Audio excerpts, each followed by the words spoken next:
始まった始まった。はい、始まったかな。どうも皆さんこんばんは。こんばんは。こんばんは。すいません、遅くなおっちゃって。待たせしました。どうもどうも。改めて作曲家の鳥虎と申します。そして今日はね、愉快なゲストが来てます。はい。名古屋作曲の会会長の、南水です。どうもよろしくお願いします。そして、ジャッジマンの榊原です。はい、彼には今日は司会進行を務めていただこうと思っております。はい、よろしくお願いします。今回はね、即興作曲バトルをやっていこうということなんですけども、コメントで、やっくんさん来たと、すいません、お待たせしちゃって、ちょっとね、これ今回画面見ていただければ分かる通りなんですけど、パソコンでセッティングしなきゃいけないことが多くてですね、凝ったことをやろうと思った結果、パソコンが使えない老人のような感じで今、すごい苦労しているという感じです。ちょっとこれ今ね、今回は即興作曲バトルなんで、20分の縛りの時間で、皆さんからいきなりいただいたお題で作曲すると。はい、いうことになってるので、作曲画面をお見せしたくてね、下に画面用意したんですけど、僕の作曲画面は今無事に表示されてますね、この通り。はい。彼の南水会長の作曲画面がですね、さっきからちょっと調子が悪くて、ちょっなかなか出てくれないんと、で、もう一回お願いしていいですか。ちょっとそれがいけますね。諦めません。諦めない気持ちがあればね、うん。勝つまでは。ちょっとまだなんでバタバタしてるんですけども、はいとりあえず、先にね、前工場だけしていこうかなという感じでね。はい。お、画面映った。おーっと、つい。まあ、映っいいや。触れずにもう、どんどん進めちゃいましょう。コメントが来ている。天59さん、メガネ率 100% と。はい。外しましょうか、メガネ。外してもいいんですけど。たむやしさん、こんばんは。どうもいつもありがとうございます。こんばんは。は。エルさんもこんばんは。メンバーさんがいっぱい来てくださってますね。ありがたいことです。面白い企画ですね。というコメントもいただいて嬉しい。はい。面白いと思ってます。でも、ちょっと前工場がどうせ長くなるんで、はい先にしときましょう。はいそもそもなんでね、今回、こんな即興作曲バトルをしたのかと。でしかも、あとこの人たち、榊原拓に関してはね、これまでも動画にいっぱい出てくれてるんですけど、はい。彼も一回出てるけど、そんなにまだ出たことない。まあそうですね。彼は何者なのかと。ちょっとその辺の紹介をしていただきましょうか。はい何者なんでしょうか。はい。私は何者か、そうですね。そんな別に哲学的な問いに答えるみたいな感じで答えなくてもいいんですけど。はい。まず、名古屋作曲の会という会があってですね。これは、もともと名古屋大学のサークルから始まったはい。作曲をやる会なんですけれど、この会を設立したのがトイドラくんなんですね。僕が大学生の時にはい。作った作曲家団体っていうのが名古屋作曲の会です。右下のところにね、かっちょいいロゴがあると思うんですけども、このロゴが、僕が作ったロゴですね。はい。で、トイドラくんが設立した名古屋作曲の会なんですけれど、今はちょっともうサークルから一般団体へとなって、それから、会長職を私がトイドラくんから引き継いで、今現会長を務めているのが私ということはい。なのですね。ざっくり言うと名古屋で活動している作曲家団体だと。でそれが何だって話なんですけども、ちょっとねお知らせがあるんですよね。ちらっとちょっと見えちゃってる、ちょっとちらっと見えちゃったんですね。見えちゃってますね。もうもっとバーンと見せましょう。バーンと、はい。どうぞ。はい、名古屋作曲の会でですね、この度コンサートすることが決定いたしました。はい。やったー。弦楽四重奏のコンサートです。ちょっとそれをね、お見せしましょう、皆さんにもね。はい。今回はこれと連動した企画ですんで、ただの作曲配信じゃないんですよ。そうですね。いや、はい。概要欄の方に詳しくは載ってるんですけれども、こちらがその公式サイトですね。はい。で当然、弦楽四重奏のコンサートだって言って、このトイドラがね、関わっているコンサートなわけですから、普通のコンサートで、普通のクラシックみたいな曲演奏してね、コンサート終わるわけではありません。はい。プログラムの解説をちょっと見ちゃおう。はい。いいですね。はい、この通りね、なんとこれ、富田春樹ってこれ僕の本名ですけど、僕の作品とか演奏します。はい。でそしてね、今日来てくれてる会長の南水も名前もいっぱいありますよね。新ありますね曲を演奏します。はい。僕らの新曲演奏するんですよね。はい。でそして、ここにはいっぱい紹介が書いてあります。はい。気になる方はぜひ見てほしいんですけどね。でそしてまあこれですよね、エンジントラブルって曲が1曲あるんですけど、こちらに関してはその名古屋作曲の会の会員が作ったものじゃなくて、うんうんまあ、最新の現代音楽の、あの作品になってますね。そうですね、まあ、アメリカの作曲家が作った本当に2017年に作られた最先端の現代音楽になってまして、はいそして、この曲なんですけど、まあ、実はうちのコンサートで日本で初めてはい、そうやらせていただく、はいそうしかもそうなんですね日本だけじゃなくてアジアでもそう全く演奏されてない日ということで、本どころかアジアでも初演ということでかなりレアなコンサートにはい、なっておりますまあ、ので、というわけでね、我々は盛り上がってるんですけども、はいまあリスナーの皆様は突然それ今聞かされて何なのと思ってると思うので、皆さんに盛り上がっていただくために、はい我々についてきていただくためにね、うんうん今日はもう血湧き肉踊る作曲バトルをですねお見せして、はいで皆さんにクラウドファンディングにね協力をしていただこうという、そういう魂胆でございます。クラウドフクァンディングラウドファンディングをしてるんです。やらせてもらってます。お願いいたします。儲からないのでシンプルな話ねなかなかちょっとやっぱコンサートやろうと思うとお金がかかるのは想像に難くないと思うんですけど、はいそういう形でうんぜひね皆さんにはねクラウドファンディング、こちらも概要欄の方にはいリンク貼ってありますんで、はい、ちょっとだけでもいいので協力していただきたいんです、うんぜひお願いします。どうぞはいよろしくお願いします。でですねそうは言ってもねただでとは言いません。今から即興作曲しますけども、クラウドファンディングにご協力していただいた方はちょっとねさっきクラウドファンディングにお金投げておきましたよとコメント欄でチャット欄で言っていただければ、うん即興作曲のお題をね僕らにこう指定していただけるという、そういうんはう楽しいパーティーが今夜の宴にということになっております。はい、なのでぜひクラウドファンディングをしていただいて、このトイドラと軟水の2人にですね、もう無理難題をふっかけてうんぜひいやもう楽しめましょ多少苦しむことぐらいは覚悟できてるね。うん32分音符よりも細かい音符だけでとかそういうお題がねどうせ来るであろうことはもそういうお題が来るんですよねでも。想像に難くないので、う。はい、はい、そういう感じです。はい、なので皆さんみんなでたくさんいじめましょはいまあ普段だったらねそのスパチャとかメンバーさんにそのお題を振っていただいてるんですけども、今回は特にクラウドファンディングやってくれた方を優先的にう。はい、お題拾っていこうと思います。ちょっとコメントいっぱい来てるから見とこうかな。面白い企画ですねってコメントが来てて嬉しい。はいこんばんはどうもどうも。まあありがとう女性ございますかと思った後全然女性じゃないですよ彼は。はい男ですね。はい、全然男です。残念でしたね。そして新世界黄昏さん、こんばんは。ずっと視聴してられないかもしれませんが、いやもう一瞬でも見に来てくださっただけで嬉しいありがとうです。ございます。同じです。ジョサイさん、私は何者か深い鳥だなと。何者なんでしょうね。ちょっとそれはまた別の配信で考えましょう。何者か配信。で、モンゴルさん、何回なんじゃないのと。コンサートの内容ですかね。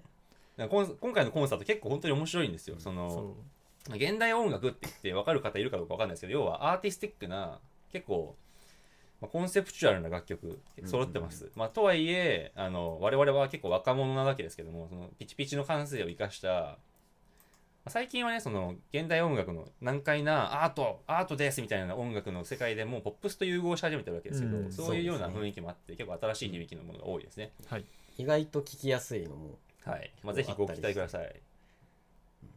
さあでも前工場はもうこの辺でいいですね。はいいつの間にか南水会長の作曲画面も映ってますんで、はい、じゃあバッチリでそろそろす。お題を募集するといきましょうか。イエということで皆さんいやクラウドファンディングの方にお金を投げていただいてですね、でその後に、お題をお書いていただくとーはいいうのがメンバーに入ってくださった方嬉しいですね。はい。ありがとうございます。加藤凛子さんありがとうございます。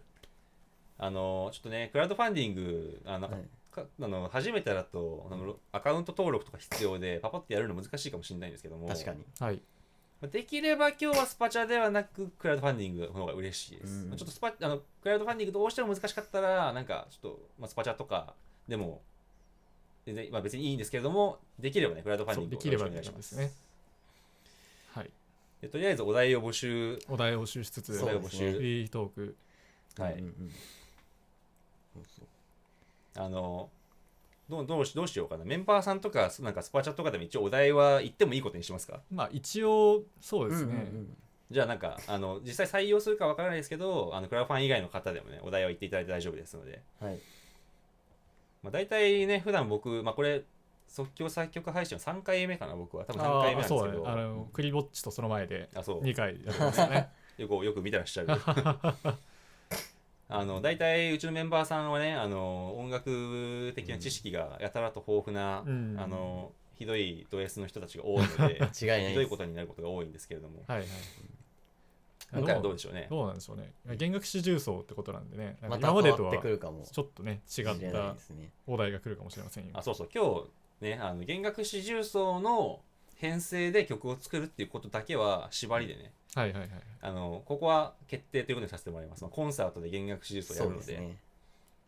僕らの弦楽四重奏はねどんなもんかというのを見せつけるつもりでいいわけですけど、でこれちなみに曲は20分でね20分で曲を出していただいてますけども、はい、でその後で皆さんの方でなんか曲を聴いてどっちが勝ちかというのをね今日は勝負なんでもう CU を決させていただこうと、落ちるとダメなんだな。そういうわけです。うんうんちょっとまた画面が落ちた、もしかして。落ちました。まあ作曲画面は正直あんま重要じゃないんでね、ちょっとまあちらっと見えればいい程度で、はい、曲に魂がこもってることが大事なんで、はいはいはい。なんか今日の方々は皆さんなかなかあれですね、遠慮深いですね。お題を特に今のところ何も来ませんけれど大丈夫ですか？このままだと僕ら完全に自由な状態で曲を作ることになっちゃいますけど一回缶10に作ってもいいかもしれないですけどね。まあね、ちょっと雰囲気をつかむためにそう、デモンストレーションで。どうですか皆さん大丈夫なんですか？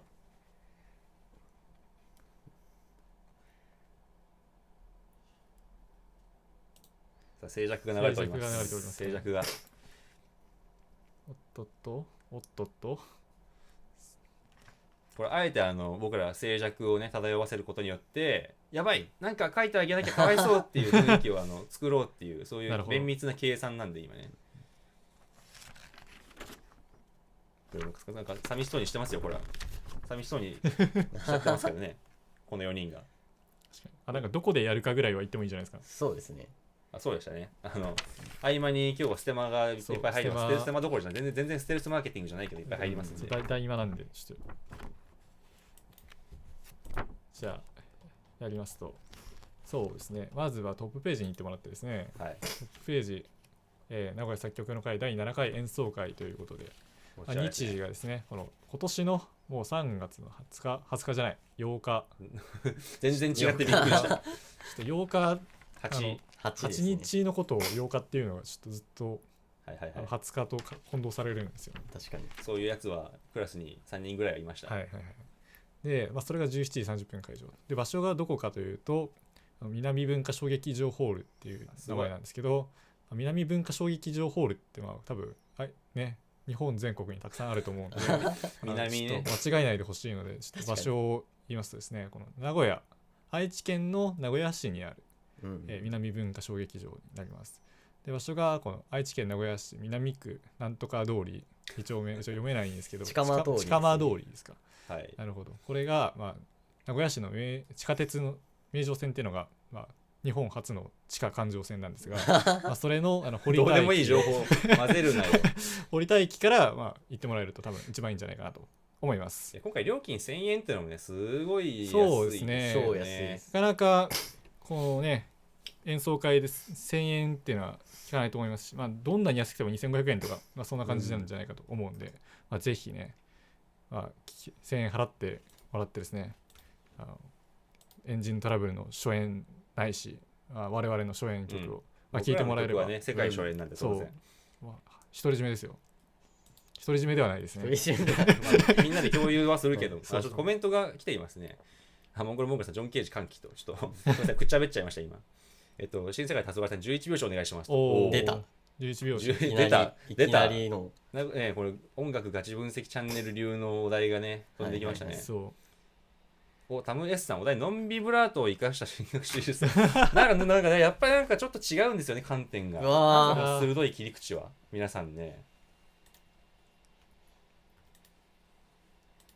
今のところメンバーの方が2人ね、お題をくださったわけですけども。なるほど、ノンビブラートの11拍子ですよ。このままだと11拍子かノンビブラートの11拍子になっちゃいますけど、かなり危険な匂いですね。じゃあどうしよう。あと1分ぐらい待つか。あと2分ぐらい待ちましょうか。はいはいはい。あと2分くらいで、で、まあ、進めるということはいでいたしましょう。まあなかなかね、クラウドファンディングってやったことある方そんなに多くはないと思うんですけど、まあ多分なんか、ちょっと登録してね、クレジットカードとかでお金を払っていただければ、僕らの楽譜とかがね、リターンでもらえますんで、そういうのもぜひ見てみてください。はい。クラウドファンディング別に募金じゃないんで、ちゃんとお返しありますのでね。はい。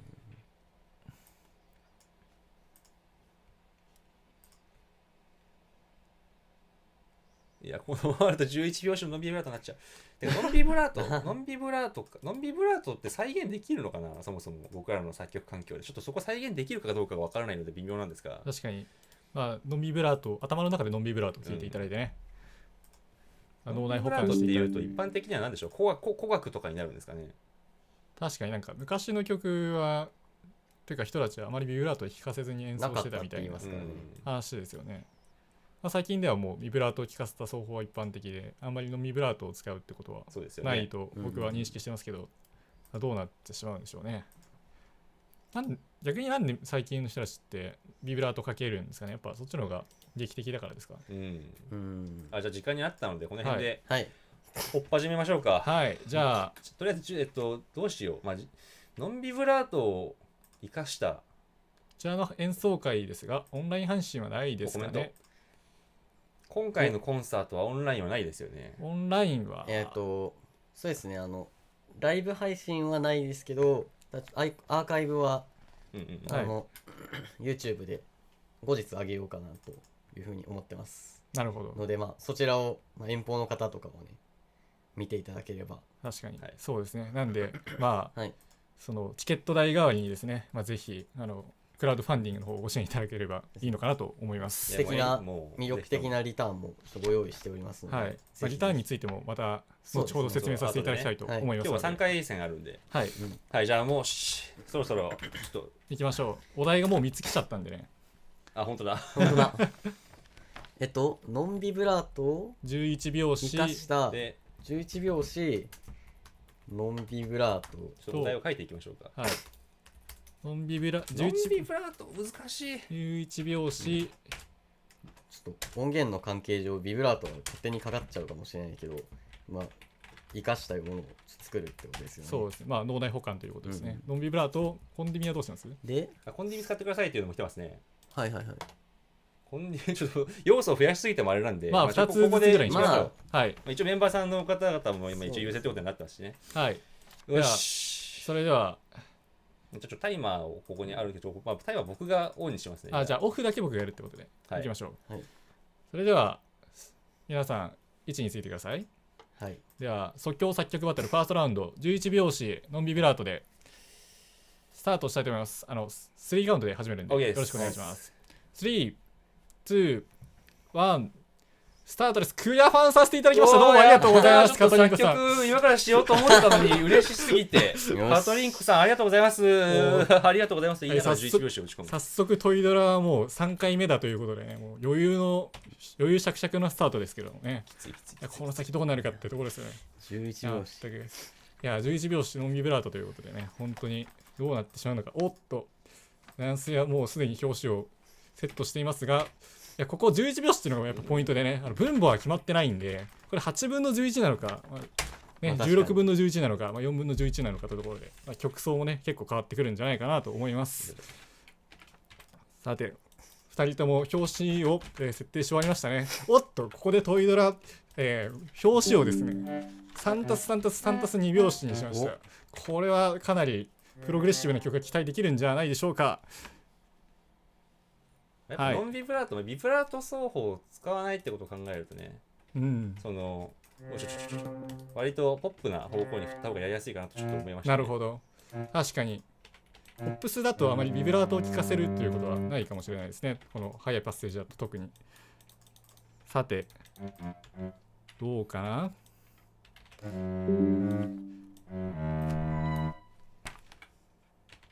ちょっと見入っちゃうな。見入っちゃう。君は喋っててくれなきゃ困るの。喋ります。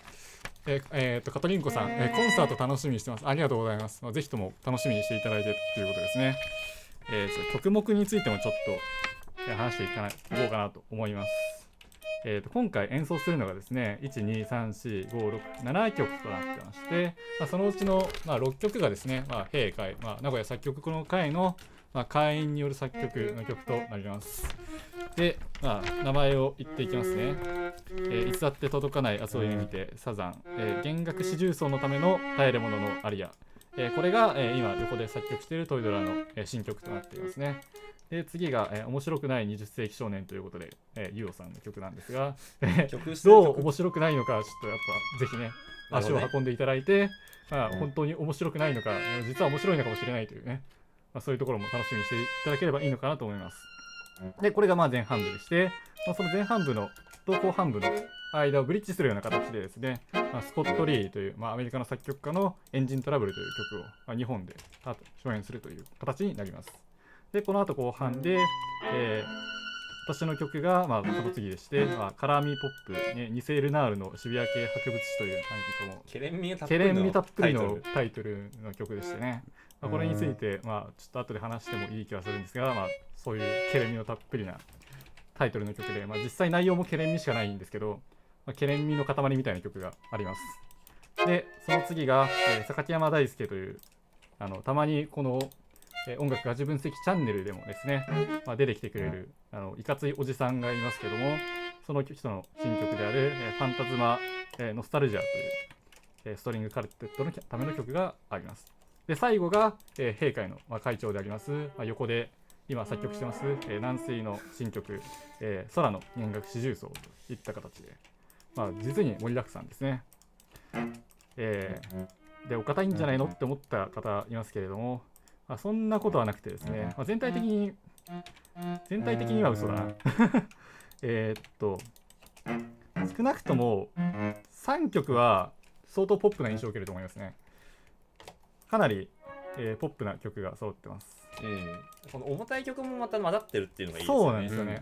今回の演奏会でいいと思う点という個人的にいいと思ってる点としては、非常にバリエーション豊かな曲が揃ってるっていうところかなと思いますね。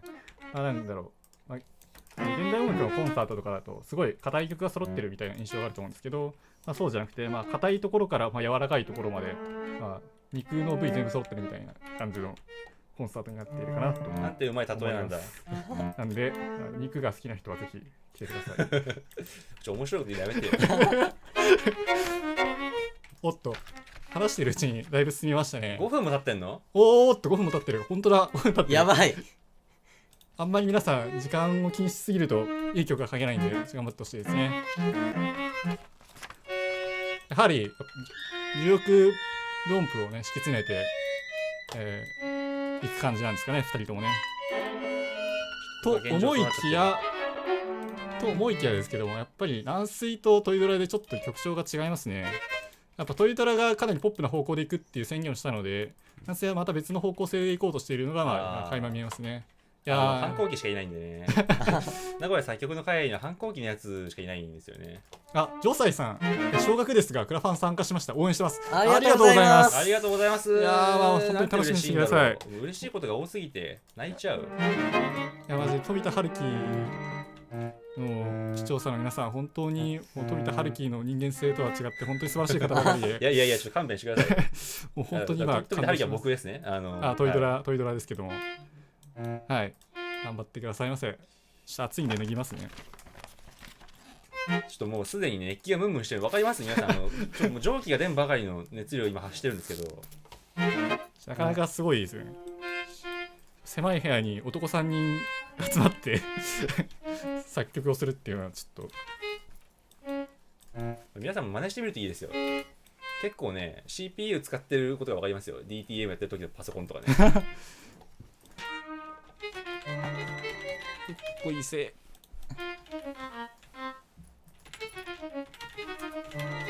いやこれまともに曲を聴き直せないのがきついな。いや頑張ってもらいますよ。よいしょっと。さて富田春樹ポップスっぽい曲を作ることにしたことによってやはり小説数を稼げていますよね。軟水はまだ2小節目の頭までしかできていないので、そうでしょそろそろ残り13分とかなんで、もうちょっとこれ作ペースを戦ミスった気がします、作戦ミスですか。そうですか。ちょっとやっぱやり慣れてないっていうのはちょっと大きいかもしれないですね。富田春樹はちょっと慣れてるんで、ちょっと作曲にこなれ感がちょっとありますよね。ナンシーの方がなんだろう、パッと見た感じは曲として凝っているような印象を受けますね。タムエスさん、白熱してまいりました。いや、まさにその通りでね、一人でやるのとやっぱ違いますよね。二人でやることによって、このなんだろうな、この作曲者とこの配信を見てる皆さんっていうこの軸だけじゃなくて、その横にいるね、また別の人間のが作曲してるっていうのがかなりプレッシャーをさらにね、二重にかけてくるっていう点で面白いですよね。もう見てる僕としてはかなり面白いんで、もう毎日やってほしいと思います。殺す気ですね。いや多分見てる人たちもみんなそう思ってると思うんで、見てる人たちはそうでしょうけれどもね、俺ダイエットになりますから、実はダイエットだけじゃなくて白髪とかも増えそうですけどね。命のダイエット命のダイエット。これ今までの3回の配信を、2回の配信を見てる方々はね、僕が、1曲目の時は饒舌なのにだんだんヘトヘトになっているのを見てるはずなんで。ちょっと頼みますよ、今回。2人いますからね。ちょっと2倍喋ってもらわないと。富田春樹、いい感じですよ、これは。トイドラいい感じですね。普通にプライベートの友達のせいで普段の呼び方になっちゃう。プライベートトイドラで頼みます。僕はトイドラ通してるんで。すみません、トイドラですね。プライベートの呼び名が本名を全部呼んでることがバレてしまいました。僕らは名字プラス名前で呼び合うのが流行ってるんです。それ逆でしょ。違う。あ、そっか。あだ名ってトイドラの方ですね。そうでしたね。忘れないでください。すみません。うわ、どうしようかな。どこまで来るかが迷うな。てか、あと10分しかないでしょ。確かに。でもこのままだとなんかゲンカルっぽくないな。確かにゲンカルを生かしてほしいっていうのはやっぱでかいなとは思うんで。これジャッジどうなるんだしかも。基本的にジャッジはね、はいチャットの皆さんになるほどやっていただくんで。じゃあそうですね、やっぱゲンカルであるってところも加味してもらって皆さんね、公なるほど。平な審査をしていただくということで。ジャッジ側にもね、技量が求められる。そうジャッジもねやっぱ大変ですよ。曲作る方だけが大変じゃもったいないですから皆さんにもちょっと大変な思いをしてもらおうと。ソフトがたまりました。頼む。ロサイさんフルネーム呼び草。いや本当ですよね、今気づきましたね。いやなんかフルネーム呼びのちょっと弁明をさせてもらいますとですね、やっぱ人間の名前、人によってはやっぱこのフルネームの方がこの五感的にしっくる人っていうのがやっぱいましてね、そういう人に関してはフルネームでちょっと呼んでしまいたくなる。春樹頑張れやめてください。恥ずかしいじゃん。春樹頑張れ。いやでも春樹っぽくないですよね。ハルハルしてるでしょ。いやこれは投票機能の出番では投票機能があるんですね。え、ちょっと待ってください。ちょっとググります。配信者として失格かも僕知らなかった。いやそれは良くないですよ。投票機能今ググっとくんで、皆さんはですね作曲に専念していただいてると思うんですけど、男性があまりにもさっきから無言なのがちょっと怖いです。もうちょっと余裕がある方がちょっとね見栄えがするんでお願いしますよ。初めての即興作曲です。YouTube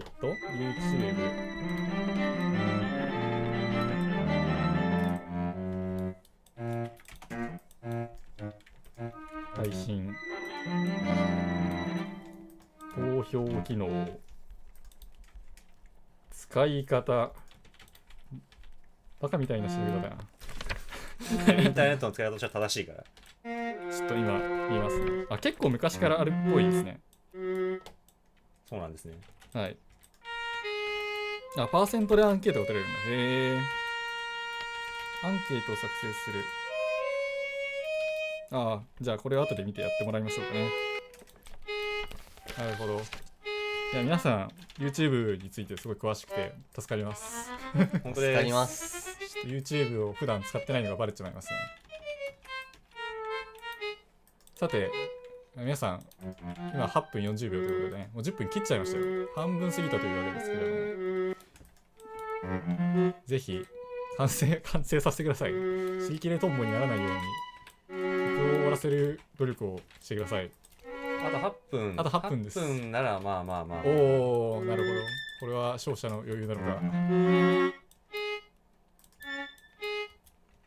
アンスイはかなり譜面が黒くなってきましたね。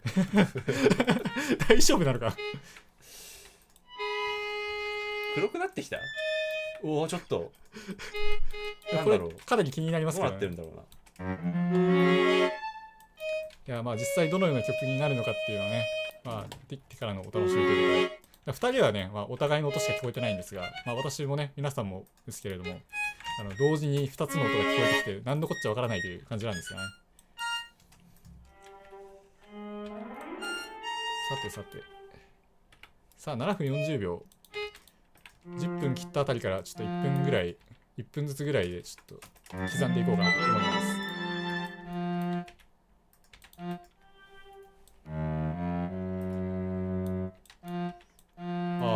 トイドラやっぱなんか昔から思うんですけど、やっぱベルトーンみたいな音の使い方好きですね。うわー、これ癖なんですよ。一人で歌ってるんですよ。なるほど。いや結構僕好きでね。ですよね。エモいっすよね。なんか違うかも。これいらないな。ちなみに今回のゲンカルの僕の曲は富田春樹のシジウスを昔作ってたと思うんですけど、ロクリアンのはいはいはいはい。あれでめちゃくちゃベルトンっぽい音が対応されてたのをパクりましたんで、そうなんだ。現地に来た人はそれを聞けるということですね。熱い話じゃん。熱い話です。そう。まあ我々結構、身近で何年も作曲してるわけなんで、お互いがどういう手の内を持ってるかみたいなことはなんとなく分かってるんで、それをね、パクったりパクられたりっていうのをそうですね。よくしてます。彼はパクったことあるんで。そうなんで、そういう人たちの曲を同時に聴くと、なんか似てる部分とかね、逆に違った部分みたいなのも明らかになって面白いんじゃないかなと思います。だいぶマニアックなね、上級者向けの楽しみ方ですけど、かなりマニアックですね。相当コアなガチ分析ファンですよね、それは。確かに。いやでも、なんだろうな、普段のクラシックの演奏会とかだと、そういう楽しみ方っていうのはなかなかしないんじゃないですかね。同時代の作曲家選ぶみたいなことはありますけど、なんか、ね、急にバッハの曲が流れた後にエルガーエルみたいなのあるじゃないですか。ちょっと同意してあげられる余裕がない。いやー、そうですよね、やっぱ。そういうこともありますよね。ありがとうございます。ありがとうございます。動画分かってる人じゃん。動画分かってる人ありがとうございました。さて、残り5分40秒です。そろそろやれることも少なくなってくるのではと勝手に邪推してしまいますね。5分って微妙なんですよね。今からアウトロというかエンディング作ろうと思うとそれはそれで早すぎ。なるほど。という情報で情報戦を行っております。なるほど。これが本当かどうかは実際にやってみないとわからないんで、安水はちょっと揺さぶりをかけられたという形になるでしょうか。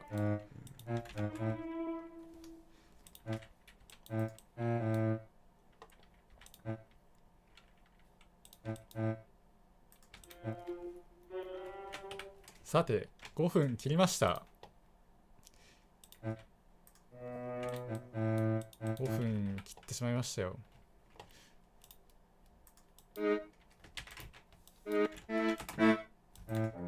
喋り疲れてきたな。早いまだ1曲目ですよ。1曲目、いや皆さんも大変ですね。これ3回やるの結構3回やるんだよ。いや全然死にかねないんで死にかねない行為だっていうことを理解して皆さん見てください。命をかけてクラウドファンディングに今立ち向かってるんですよ、実は。公電だったかもしれないですね。さてさて、でも僕らが死んでも作品は残るんで。あと4分。おお、うわー、死んでも作品は残る。熱い遺作が即興作曲であるのがいいのか悪いのかというのはちょっとまた議論で分かれるところですけれどもね。さてさて、富田春樹の曲もなかなか、富田春樹じゃない、富田の曲もなかなか佳境に差し掛かってきたところではないんでしょうか。軟水の曲もまたなんか、これどうなるんでしょう。ちょっと全体を聞かないとよくわからないなんとなくまかもしれない。とまってきたような気もするし、はい、そうよくわからない。なるほど。最初から通して聞く余裕あるのか。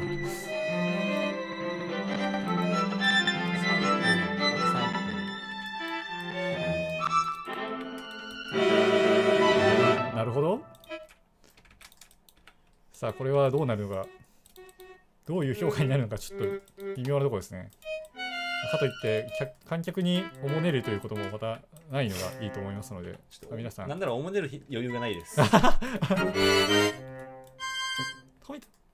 トイドラの曲はかなり危ない危ない危ない危ない。トイドラの曲はかなり派手ですね。おっと XXX さん、王将言っててくれた。今来ました。やっぱご飯は大事ですからね。ご飯大事なんで、そう、それは正しい判断だと思います。僕たち多分これのせいでご飯食べられないんで、代わりにご飯を食べていただいてお願いします。今来ましたということなんでね、作曲作曲のファーストラウンドということなんで、あと2回残ってますから、もう最初からぜひぜひもうどしどしと参加していただければ良いのかなと思います。さて2分30秒切りました。キリマンジャロ頑張ってください。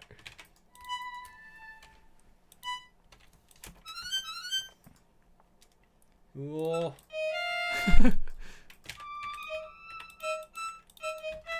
一応演奏可能なように作りたいというはいはいはい。プライドもある。なるほど。もしこの中に弦楽器をやってる方がいらっしゃいましたらですね、弾ける弾けないのジャッジもぜひしていただければいいなと。弾けないから0点みたいな、ね、そう、弾けないから0点は全然ありなんで、弾けるように書きたいらしいんで、ぜひそのようにジャッジしてください。やばい2分。あと2分。おーっと楽しくなってきましたね。大丈夫なんじゃないかな。さて軟水の方はどうなんだ。さっきから最初から通して聞こうと しがちですけど大丈夫ですかね。後半の方を気にするのがいいのではないでしょうかと思います。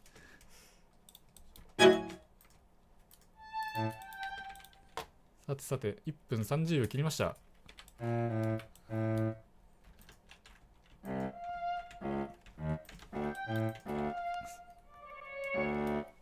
うしてみると結構軟水は双方も指定してますね。うわ細か。やばい、あと1分。やばい。最後にピチカート。なるほど。一応バルトークピチカートなかったっけ。もういいや。まああれこれバルトークピチカートですか。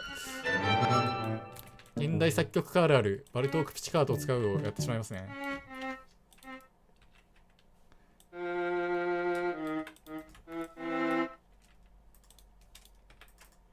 さて残り30秒になろうとしています。残り30秒。おっとテンポチェンジがここで入りました。安水ちょっと笑わないでください。集中してください。残り20秒ですよ。はい、残り20秒です。終われるのか終われるのか。残り15秒。残り15秒ですよ。はいはいはい。大丈夫大丈夫か。いきます。これでいいか。10よし。9、いいでしょう。8、おっと2人とも終わりましたね。5、4、3、2、よし。 1、はい。終了です。さあどういった曲になったのでしょうか。すげえめっちゃできてる。ではそれぞれ聴いてまいりましょう。まずはトイドラからでいいですか。はい、これちょっとあれか、お互いの曲は聴けないよ、今回、今からは。確かに。あまあ、それはアーカイブで我々は聴きましょしゃあないっすあ、なるほど。う。じゃあ皆さんにお届けします。僕の20分の宇宙を。宇宙。はい、じゃあ11拍子のビブラートを意識。じゃあ流します。はい。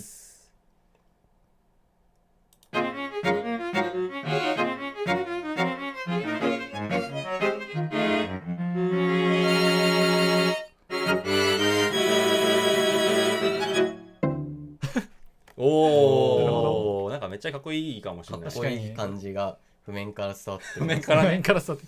まあでもなんかかなりトイドラの色が出ている感じがして、僕はいいんじゃないかなと思いますね。はい。そうこれ一応そのポイントをちょっと話していきましょう。どうぞ作曲ぜひ大事ですね。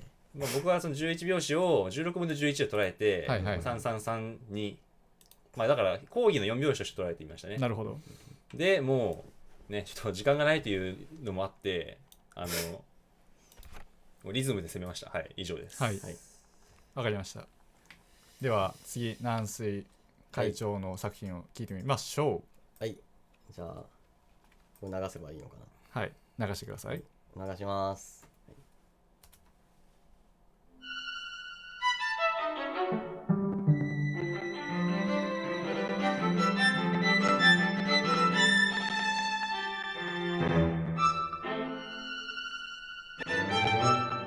おおー、私はこういう感じですなるほど。ね。かなり、はいトイドラと比べるとうん、散発的なところから曲が始まり、盛り上がったところでまた元に戻っていくという。ちょっとミニマルっぽいそうです感じでね。すかね。いやなかなか楽曲だけでも違うな僕といやー全然やっそうぱですね。作る人が違うとまあ同じお題からでも全然違う曲ができて面白いですね。私のこだわりとしては、とりあえず8分の11で作って、はい。でその小説の変わり目を、展開の変わり目に、することで、はい。 11拍子を、生かすという方向性で、最初は散発的にいって、だんだんこういってまた散発的に終わるなるほどという。感じで、ノンビブラートを生かすってことなんで、ピッチカートとかでスタッカート、あと、ちょっと伸ばすパートもやっぱり入れないと、うんノンビブラートを生かしたことにならないかなと思うんで、ちょっと冷たい響きがこう間に入ってくるような使い方をしてみました。なるほど。ありがとうございます。では皆さんどちらが良かったかっていうのを考えていただいてですね、今のうちに今から僕アンがアンケートのアンケート機能をインストールしますんで頭にねお待ちください。そういうのがあるんですね。そうあるらしいんです。4年ぐらい前にもうできてて、えでも我々は全然知らなくて、あ本当だすげえ。すげえあるいやいやすごいですね。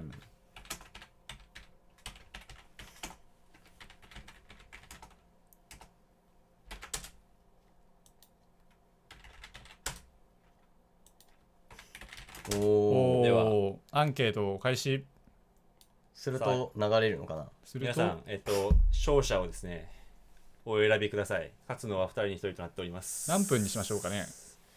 ちょっと今から一応ね一曲終わるごとに、はい。僕らの命の養う時間なおかつCM を流す時間ということで今から CM を流しますので、ああ、はいこれアンケート中に流しても大丈夫なのかな。大丈夫別にチャット欄は関係ないので、なるほど。CM ちょっと今から流して、はい僕らもちょっと腰の痛みをね軽減しつつやっていこうと思います。というわけでとりあえず CM を流します。はいはい CM ブレイクです。はいはいどうぞ。これ CM 今流してるんですけど流れてない人は運が人も運が良かったってあー大吉だということでね。 AC とか流れたりするんですか、ね、 AC とそんなフジテレビみたいにならないので僕ちゃんと大丈夫ですからあーね。めちゃめちゃ大丈夫クリーンなんで僕の活動は、なるほどうん AC は大丈夫です。よかっちょっとなんかナンシーちゃんがちょっとせっかく美人なのに全然映ってないからもうちょっとこうカメラに一応ずらそう。ありがとうございます。変わったた変わった。はい、これ OK ですね。サービスショットですね。CM が流れている時にやるなんて異常ですね。いいともの日曜の増刊号でしか見れないやつですね。わからないわからないいいとも終わったんでわかんないです。わかるギャグを頼む。笑っていいともは日曜日に増刊号としてその CM の合間にこの芸能人がなんか息を抜いてる姿を切り抜いてあ日曜日にまとめて流すんですよ。オフショッオフショッそうなんト。いいとも増刊号 NG みたいな新集みたいな。いうことです。さあで適当にちょっと多分 CM から復帰してきた人ももう今大半復帰してきてると思うんですけど適当なタイミングで切り上げてはい。勝者を決めましょう。はい。タムエスさん CM 流れたですと。ってことは小吉ですね。小吉。小吉。僕にとっては流れてほしいので皆さんの運勢を僕が吸い上げてお金にするというそういうシステムになっております。世の中の摂理ですね。で僕のただの儲けとしての CM だけじゃなくて今日やっぱりあれですからね、さっきも言った通り大事なのはねこちらなんでコンサートの話ですよね。はい。僕は弦楽四重奏コンサートを名古屋作曲の会というところでさせていただきますと。で僕の新曲も演奏するし、はい。今僕と勝負をしているねナンシーさんもね作曲をして、新曲演奏します。正直ナンシーの新曲めちゃくちゃいいんいでちょっとやビビってるん本ですけど、当にいいんですよね。実はめちゃくちゃいい曲を書いちゃいました。はい、彼は今真顔でそれを言っておりますけどそういうわけでクラウドファンディングにぜひともご協力くださいと、概要欄を見てくださいと、はいこれが今回の一応趣旨ではあるんですけども、はいそれはそれとして僕らは、ね、命のやり取りをしているので、はいはい。作曲で人死にますからね本当にね、うんコメントでナンセイさん BG ナンセイさんメガネ外してと来てますね。外してみてくださいよ。いやじゃあクラファンのご協力をどうぞよろしくお願いいたしますお金が必要ですよ皆さん調子に乗っちゃダメですよただで見れると思ったらねそんなもん。なるほど。じゃあはいそろそろですか。そうです CM が開けたということではいでは勝者をちょっと見ていきましょうか、はい。はい第1回戦勝者はトイドラだやったーおいおいおいおいな 69% のはい得票率で私がうおーちょっ勝ちましたね。ちょっとアンケート終了しますここで。とはい。だから見たかとやっぱり僕のチャンネルですよここは。僕ちょっの城ですからねここはね。プロ堂本が勝つってことそうですかプロップス勝ちなんじゃないかと思いましたね。プロップス勝ち。プロップス勝ちっていうのはそのヒップホップの世界で有名な方が勝っちゃうやつです。一番ダサいやつです、一番ダサいやつ。でもそんなこと言わないよ普通に単純にまあ曲の完成度的にはまあトイドラ君の方が高そうにそうでしたね。私はまだ聞けてないんですけどいやまあなんかうん一聴してやっぱ派手さがあって、まあ、起承転結もしっかりしていたんで、まあ、曲として面白いと思った人が多いっていうのはまあ分かりますね。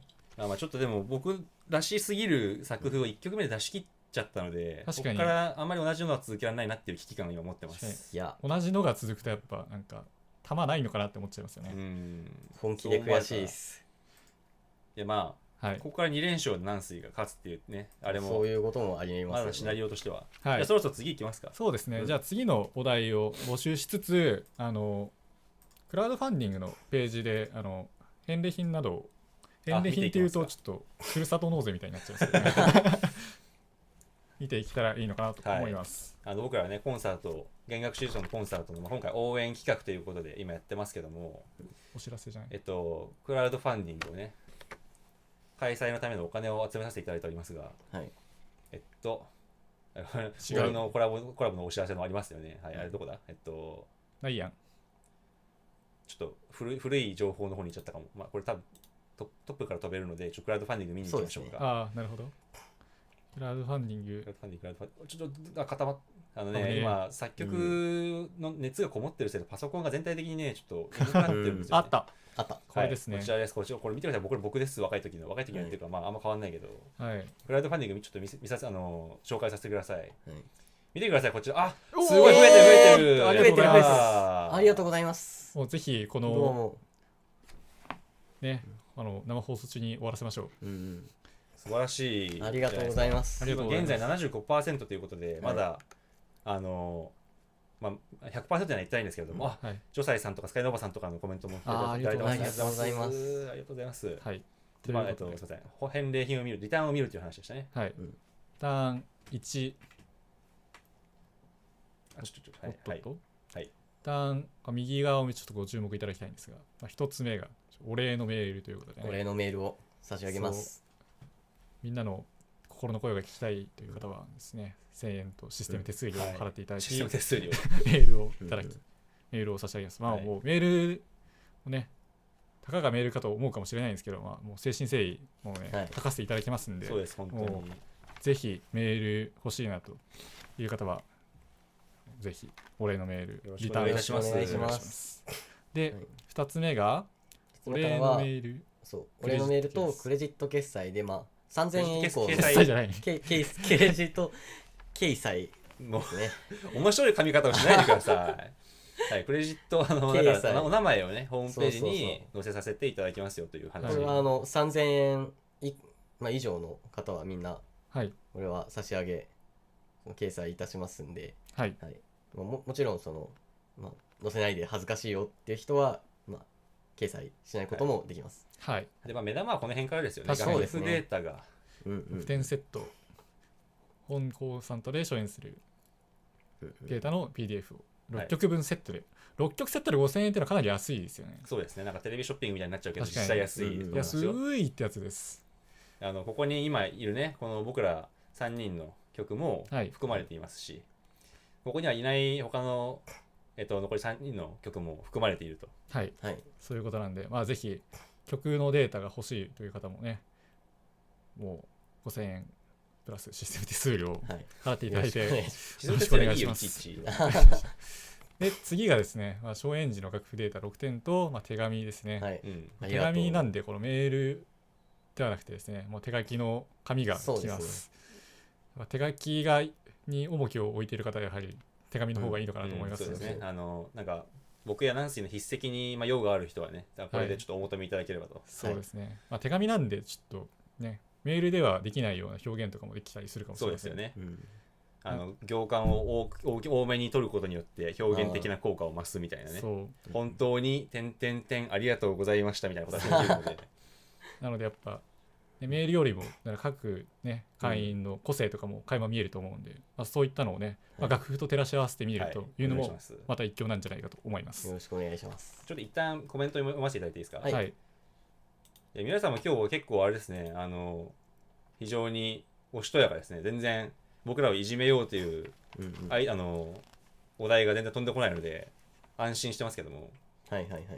コメントとしてはキキョウさんから一応お題が飛んできてますね。お出生率インベンションカノンツーソテヤモンとなかなかゴリゴリゴリゴリだな。ね、今回はお題クラウドファンディングに協力してくださった方優先ということになってますので、クラウドファンディングやってくださった方はクラウドファンディング出したよっていうことを自己申告しつつ、ぜひともはい。お題をねリクエストしていただければと思います。カトリンコさん、はい、先ほどクラウドファンディングしてくださった方ですよね。目覚ましにセットしたら絶対二度寝しない曲をお願いします。おーこれ面白いですね。カトリンコさんはクラウドファン協力してくださってますのでありがとうございます、はい、本当に。ありがとうございます。この調子だとありがとうございますこれになります。はい、いいですね。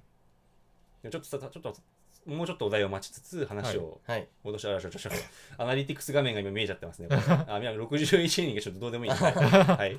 はい、で今手紙付きの話をしたので次ですね、これもなかなか目玉の一つと言っていいと思いますけども、初演時の楽譜データ6点セットに加えてその楽曲の詳細解説付きですよね。これも結構力入ってますね。そうですね。やっぱ楽譜見ただけじゃわからない部分っていうの結構あると思いますんで、そこに関して詳細にね分かりやすく解説していきたいなと思っております。かなり曲自体もね6点全部凝っているとは思いますんで、というか凝ってるんで、ね、間違いない。そこの解説っていうのはかなり面白く読めるんじゃないかなと思います。読み物としても多分面白いと思うんで、ぜひ楽譜読めないよっていう人でもね、ぜひ解説を読むっていうのは面白い体験になるんじゃないかなと思います。今回のその演奏曲の中では割とそのね結構なんでしょうね、音楽そのものは難解に見えても結構個人的ななんかいろんなこの出来事とかいろんな気持ちとかからできたような曲も多いので、そういう場合だとね、解説聞くとなるほどあの曲ってそういうことだったんだっていう面白さはやっぱあると思いますね。そうですね。そしてで最後がですね、これはもうてんこ盛りです。てんこ盛りと呼んでもう差し支えないでしょう。本公演および次回3公演分の無料優待券発行ということでね。てんこ盛りですね。なんか株主みたいな感じになってますね。確かに株主優待券ですこれは。これを持ってる人はもうね、ステークホルダーです。間違いない。僕らも下手なことできません。そうですね。今回のコンサートおよび次回直近3公演無料優待席でご覧いただける無料優待券を発行すると。でこの席っていうのはね、いわゆるその音響的に最も良いと考えられているこの中央付近のかなりいい席をですね、優待券として差し上げるということで、あと地上から15メートルぐらい上のところにあります。すごい。すみません、嘘です、一応ね、嘘なんですけど、はい、2人はもうこういう冗談慣れてるので突っ込んでくれないんです。そういうことなんで、この無料優待券っていうのもですね、実に魅力的な、リターンとなるのではないかなと思います。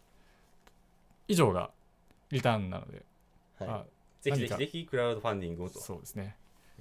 どれか一つでもね、いいなと思ったものがあったら、このリターンで支援するというボタンを押していただいて、ぜひ支援をよろしくお願いします。嬉しいでコメント欄にエルさんクラファン参加しました、応援します。ありがとうございます。ありがとうございます。本当にありがとうございます。皆様のおかげでね活動できてますんで。でジョサイさんもクラファンに参加してくださった上で、シンプルに店長でというお題をいただいてますね。これは目覚ましセットしたら二度と絶対に二度寝しない店長ですよね。確かに。次に取っとく手もありますけど、今回3曲しかないからせっかくだったら2つやっちゃいましょう。一緒にしかも被ってないからやりますか。そう目覚まし時計二度寝しない曲の転調はかなり面白い気がするんだよ。想像がでもちょっとむずいな。想像考える時間は20分に含まれますか。加えておる僕はいつも加えています。じゃあスタートしましょう。待って両者がない急すぎるよ。いや OK です OK ですよ OK ですよいいですよいいですあよ。新世界黄昏さんクラファン参加してきました。ありがとうございます。ありがとうございますそうですよね。応援コメント先ほどあったのを見ましたので。目覚ましと目覚まし店長店長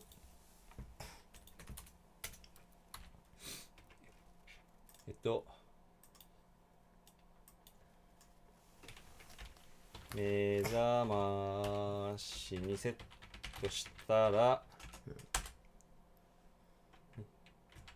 絶対寝ない。店長を生かした曲。はい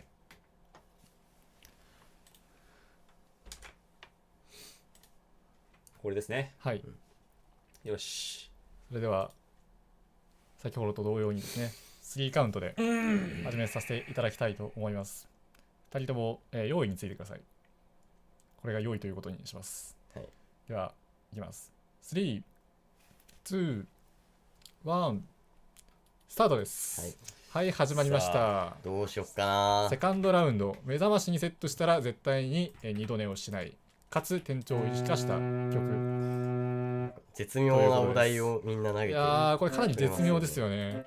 でもなんか個人的な感想としてこの目覚ましにセットしたら絶対に寝ないっていうのと店長を生かした曲っていうのはかなりシナジーがあるんじゃないかなと思いますね。確かに。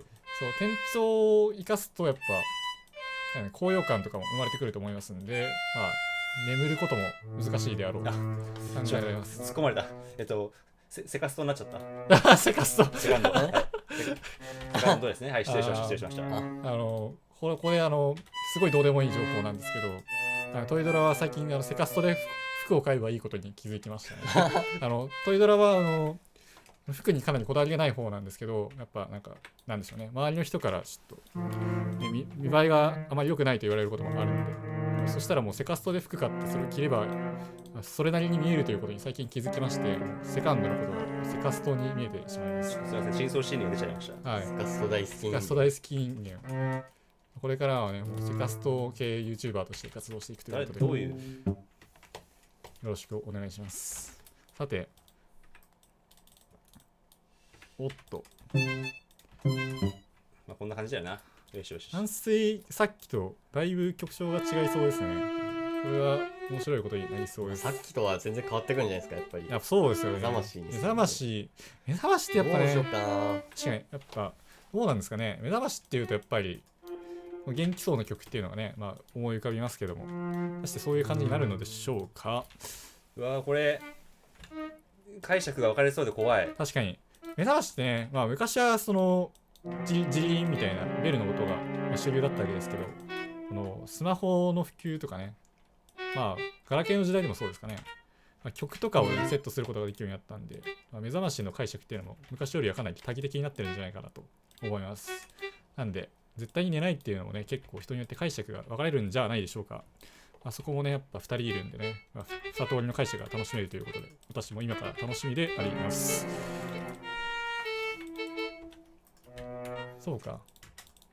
絶対に寝ないってことは、その快方向への感情もありえますけど、その不快な方向への感情もありえるんですよね。本当に恐怖心というか、そういうのをせき立てられるような曲でもいいということですね。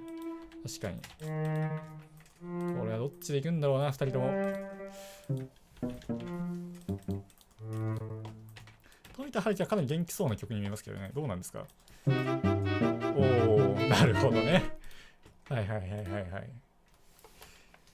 これは僕の悪い癖が出てるとも言えるな。確かに。まあ、好き好きだな。まあ寝る気持ちにはならないと思うけども。そうですね。ちょっとついやっちゃう。まあ、癖出るんですよね、やっぱ。癖が出るのは良くないな。まあ、どうなんまあ、悪くはないの。悪くはない。こういう即興的なものってやっぱどうしても癖じゃないですか。うん。まあ、それで勝負せざるを得ない。うん。今回に限って言えば、その2人の癖がどれくらい違うかっていうのが見えた方が面白い気がするので、まあ、それでもいいんじゃないかなと私は思いますけどね。間違いない。まあでも、この2人はやっぱね、すごいへそ曲がりなんで、そういったことを言うと、自分の癖じゃない曲を作ってくる、そういうこともあり得ると思います。さてさて、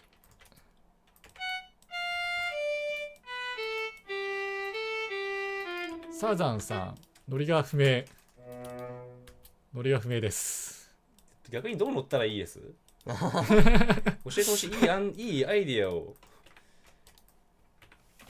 これちなみにもう2曲目なんで、僕がだんだん体力を使い果たして喋れなくなってきてるんですよ。トイドラが喋れなくなったら代わりにナンスに喋ってもらうということでよろしくお願いしますよ。僕が喋れないのになお。なるほど。ナンスは先ほどとやっぱこの曲の作り方を変えたからかやや筆が速くなってますね。まあちょっとさっきよりは慣れてきたっていうのはなるほど。かもしれないですね。いやいやいや、このままいくとサードラウンドが楽しみですね。お題が難しいですね。お題が難しい、確かに。お題が難しいですね。いやでもこの無理難題に答えるっていうのがやっぱね、面白ポイントだと思いますので、ぜひぜひストラグルしていただいて。ジョサイさん、この制限時間だと癖がもろ見えで面白いですね。これ毎回マジそう思います。そうなんですよ、実際。恥さらしですよ、やってる。面白恥さらしみたいな。面白恥さらしは最高。いや、いいじゃないですかね。人がね、苦しんでる姿を見るのがやっぱ一番楽しいんで。彼はそういう人間ですね。なんかそれ言うとちょっとまた、ね、語弊があるんですけど、人が頑張ってる姿が好きなんですよ。あ、なるほどね。そう。ものは言いようですね。ものは言いようです。で、ヒケダンさん、仕事片付きました。こんばんは。こんばんは、どうも。ぜひぜひ見てってください。まだセカンドラウンドなんでね、サードラウンドまでぜひ皆さんお付き合い願えればなと思います。モンゴルさん、一人で司会頑張ってるから後で褒めてあげてください。本当にね、ぜひ褒めてください。間違いないです。じゃあ普段の僕も褒めてくださいよ。間違いないわ。一番トイドラを褒めるべきかもしれないですね。これ絶対バルトークピッチカートあるはずなのに。あれこそ、本当だ、ない。あった気がするのに、ちょっと諦めるしかない。クソ悔しい。じゃあ、フォルテシッシモにしちゃう、その代わり。ひきょうさん、64時代のゲームに出てきそう。確かに。僕はちょっと今までプレイステーション初代しかプレイしたことがないんで、任天堂のことはちょっとわからないんですけど、どうやらそのようですね。でっか。実況も白熱していらっしゃる。いや、本当ですよ。もうなんか楽しくなってきました。いや。ナンスイの曲はかなり変拍子ですね。いや、2人ともなんか曲調自体は全然違うんですけど、その目覚めセットしたら絶対寝ないっていうところでかなりアグレッシブな曲になってるっていうのは共通してて面白いところだとは思います。そういう方向性で言ってるんですかね。まあ相手を気にする余裕はないですがそうですよね。ぜひぜひ最後まで楽しんでいただいて、今12分50秒ということでね、このままいくとどれぐらい曲が完成するのかっていうところも皆さん考えていただければいいなと思います。さて、ヒケダンさん、ちなみにめっちゃ偶然なんですけど、私も目覚ましのアラームをリクエストしようかなと考えてました。なんでですか？そんなに皆さん二度寝がやばいんですか？確かにちょっと大変ですよね、やっぱね。現代日本人って全然寝てないって言いますからね。その世界的に見ても睡眠時間が足りてないっていうのはよく言われてますから、日本人は目覚まし時計ちゃんとね、いい音楽にしないと起きれませんよね。しかしあるんですよね。弦楽七重奏と目覚ましってなんかそんなシナジーがあるんですからね。気になるところですけど。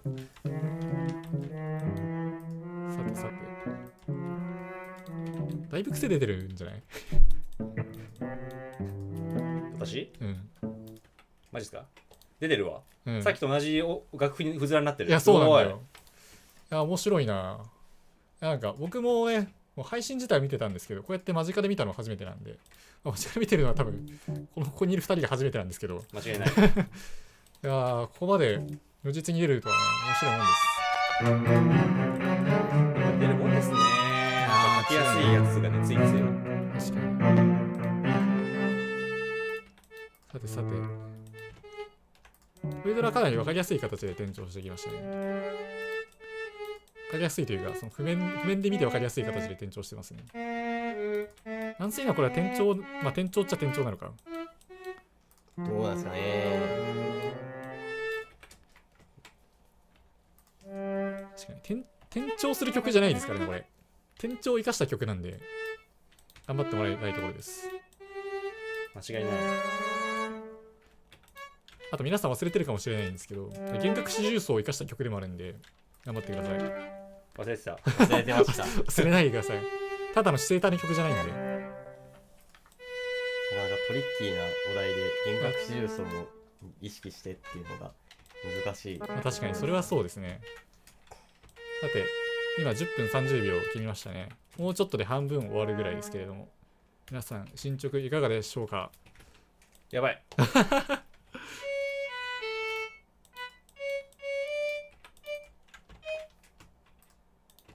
さっきのお題が何だったっけ。転調ね。転調ってなかなかね、シンプルだけど難しいですよね。転調に含まれるのかな、微妙だな。まあなんか後で実際どんな感じで転調しているのかっていうのを解説していただきますんで、そこで皆さんに説明していただければなと思います。さてさて、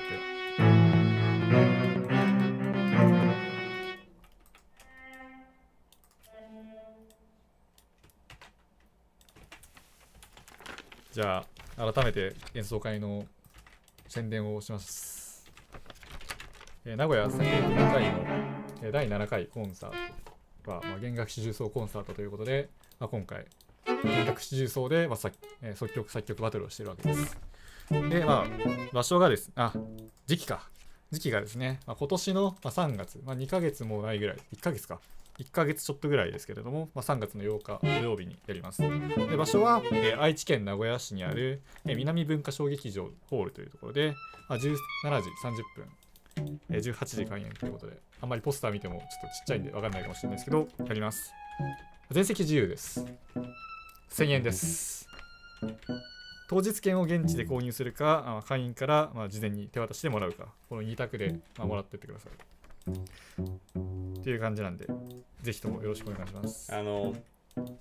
僕のツイッターとかにチケットくださいって言ったら郵送します。チケット。もう郵送とかも全然やりますんで。僕と仲良くしたい人はぜひ僕にツイッターに DM を送って僕にチケットを郵送させるのをお勧めします。はい。ということなんで、仲良くなりたい会員がいるっていう人はですね、ぜひその人のところに、DM なり何なり送っていただいてですね、これを機に仲良くなりましょう。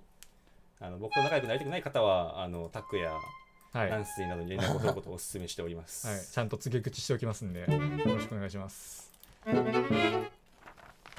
はい。よふみさん、音楽詳しくないから解説楽しみ。すごい嬉しいですね。めっちゃ嬉しいじゃないですか。なかなかね、即興作曲バトルっていうのも、音楽詳しくないとなんでしょうね。難しく感じる部分もあると思うんですけど、それでも楽しく見ていただけるなんて嬉しいです。もうぜひ解説も楽しみに待っててください。なんて言ったって、あと7分30秒ですからね。やったー。やばい。ありがとうございます。いや。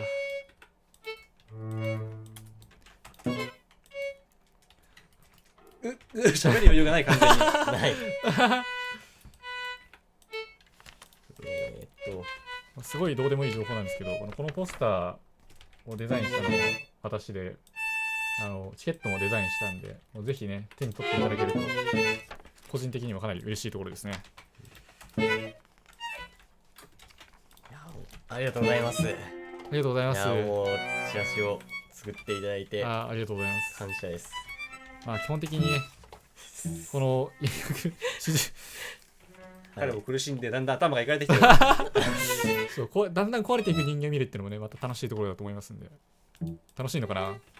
人が頑張ってるのを見るのが好きなんでね。そう、僕は人が頑張ってるのを見るのが好きなんで、ちょっとどんどん今右肩上がりに楽しくなってるところです。さて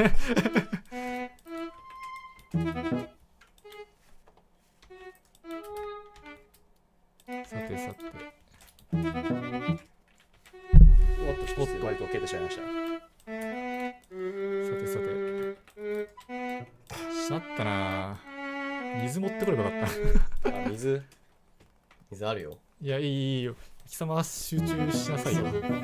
そうです。すみません。僕、大体二人称が貴様なんで、ちょっと貴様と言ってしまいました。貴様はねいつものことです。太古の昔には継承として使われておりましたので、これは裏山の心をね、実は表している非常に奥ゆかしい作法なんですよね。ありがとうございます。そんな残り時間が5分50秒なのに、そんな説明までしていただいて。さあ、じゃあ、プレイヤーの説明もしましょうかね。プレイヤーの説明、皆様、お手元の、でもお手元のやつをやってしまうとダメなのかな。ちょっと僕がちゃんと詳細を見ます。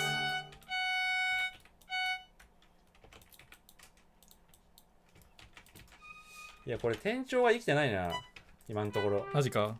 いや、ちょっと、生かしてるつもりだけど、ちょっと反省点も後で言ってもらいますよ、じゃあ。ああ、なるほど。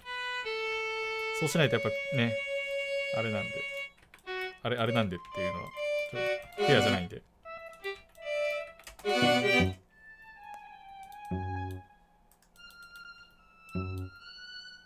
今、コンサートホームページから演奏者の紹介の方を見ようと思ってます。なるほど。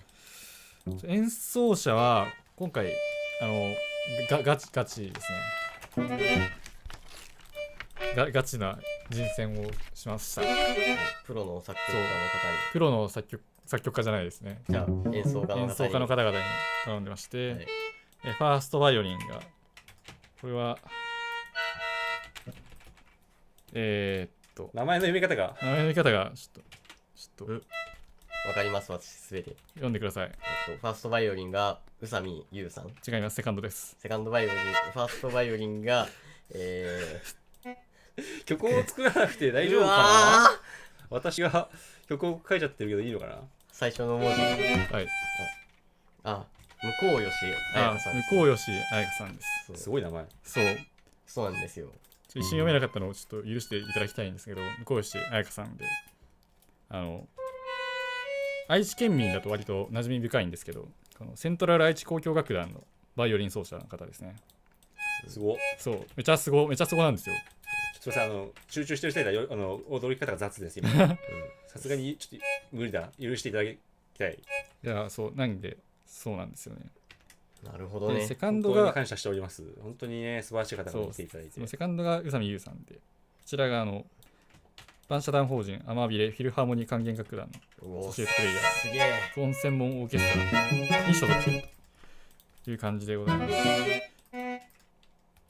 で、ビオラが山内優斗さんで、こちらの愛知県民だったら割と知ってる方も多いかもしれませんが、愛知室内オーケストラのビオラですね。で、今回、そうですね、そっか、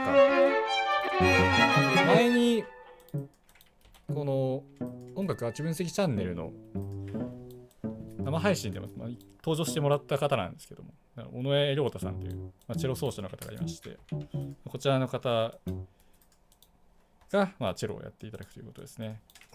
彼はですね、もちろんチェロ奏者もやっているんですけど、それだけじゃなく、作編曲もね、やっていらっしゃる方なんで、かなり我々についても理解していただいて、本当に、手広い支援をしていただきました。本当にそうです、お世話になりました。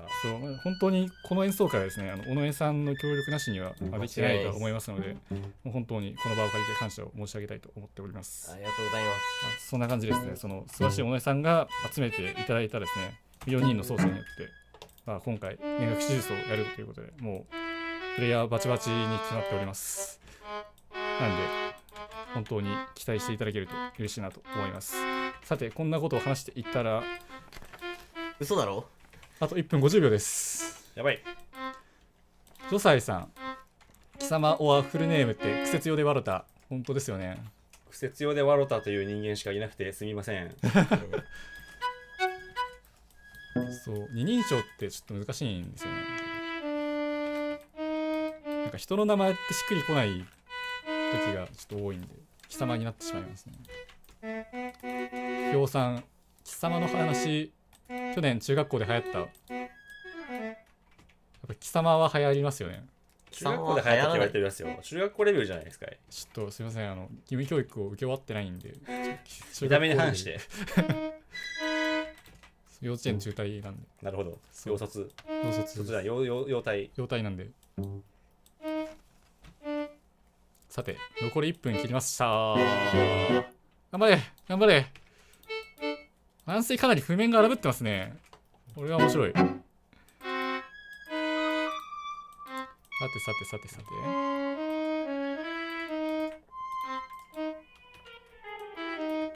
これは逆になんかちょっとシンプルになってきたな。フィナーレに向けて準備を進めているというところなのでしょうか。さあ、残り30秒になろうとしています。はい、残り30秒。嘘でしょ。本当。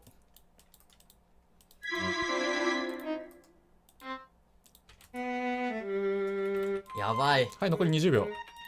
29、18、17、16、15、14、13、12、11、10、9、8、7、終わんないぞ、さっきと違って。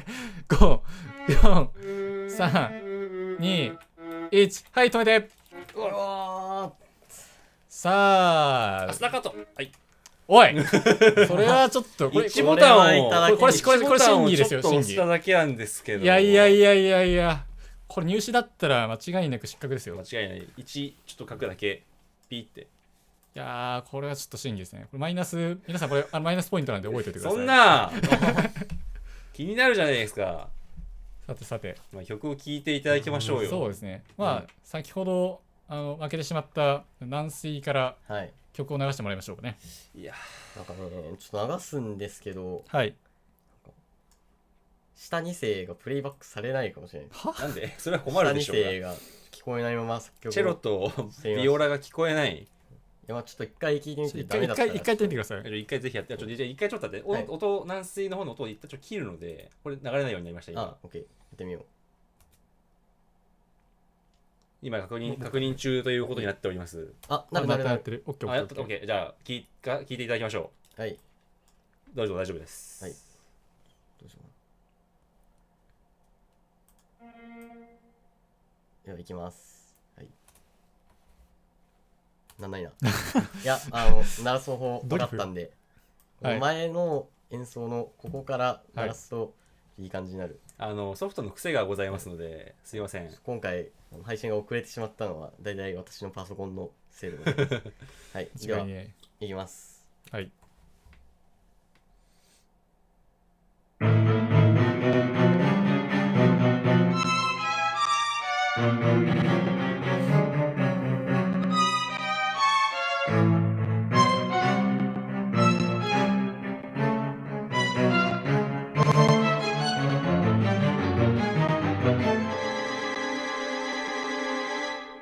なるほど。うわー、はいなんかすごいな。表紙がまずすごかったし、やっぱり絵面が僕と全然違う。いやー、これかなりおどろおどろしいですね。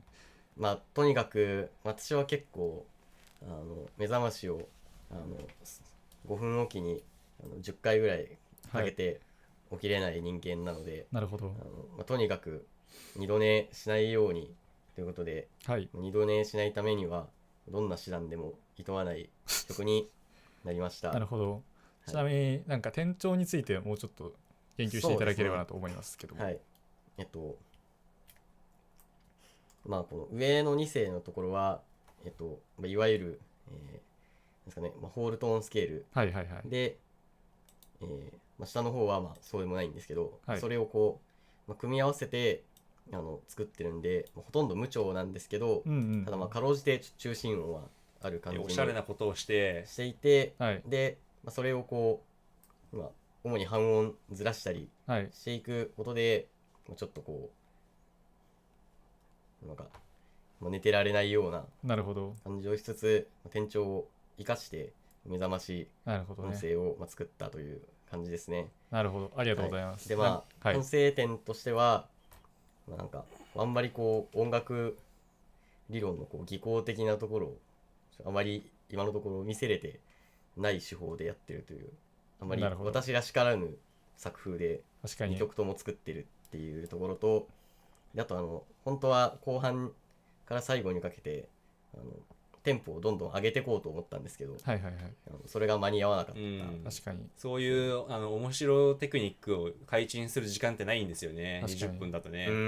マジで演奏会来たら軟水のこの曲と空の弦楽四重奏全然違いすぎて全然違います。マジでびっくりすると思いますよ。だからよくない先入観を与えてしまってる可能性もある。全然違う作品なんで、ね。本当に間違いない。空の弦楽四重奏でもかなりホールトーンスケールっぽいスケールが使われてますけど、そっちの方がかなり効果的に使われてるんで、もうそっちをチェックしていただければ。そうですね。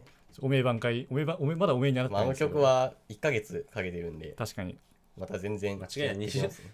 単純な倍率で言ったら一体何千倍ぐらいすごい曲聴けるのかっていう話なんでね。確かにはい。そうですね。じゃあ次は鳥浦くんの番ですか。じゃあ私の曲流しましょうか。はい。ちょっとやりづらいな、恥ずかしいな、ちょっと流します。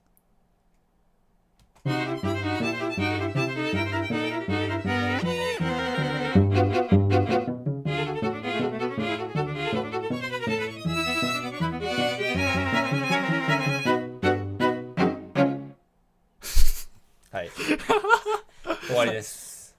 最後はどういうこんなにではいい解説しましょう。はい。まあそうですね。まあ僕はやっぱ、目覚ましセットしたら絶対寝ない。まあ僕もその厳しい響きにしようかなっていう発想もあったんですよ。無調音楽に。ただ転調を生かした曲っていうのが来たんで、確かにね。うわこれは封じられたと思ったんですけど、なるほど。確かにね。必然的に調整音楽になることが確定しました。でその時にもうね、こういうそのハイテンポな感じの曲で攻めようと。なるほど。でまあちょっと伴奏系とか割とありきたりになっちゃったんですけど、はいはいはい。でもあと半音の動きをね使って結構厳しめの響きを取り入れるっていうことも忘れずに、で転調がね結構同時に意識するのが難しかったのでちょっと転調要素があんまりなんですけど、はいはいはい。一応気にしたところとしてはその単純に転調するということ、確かに転調してますね。見て分かる通り、頻繁に転調すれば結構なんか激しい、ね、息せき切ったような雰囲気になるので、寝づらくなると思うんですよね。また転調かってこううつらうつらしながら不快に思って起きる、そういうのですよ。であと、転調を生かしたと言えるかどうか微妙ですけど、ちょっと復調っぽい響きになるように気をつけました。なるほど。例えばそうだな、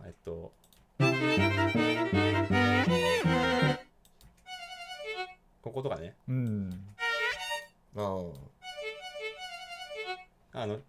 メインでやってるコードとは違うコードをここで鳴らしてます、アルペジオで。はいはいはい。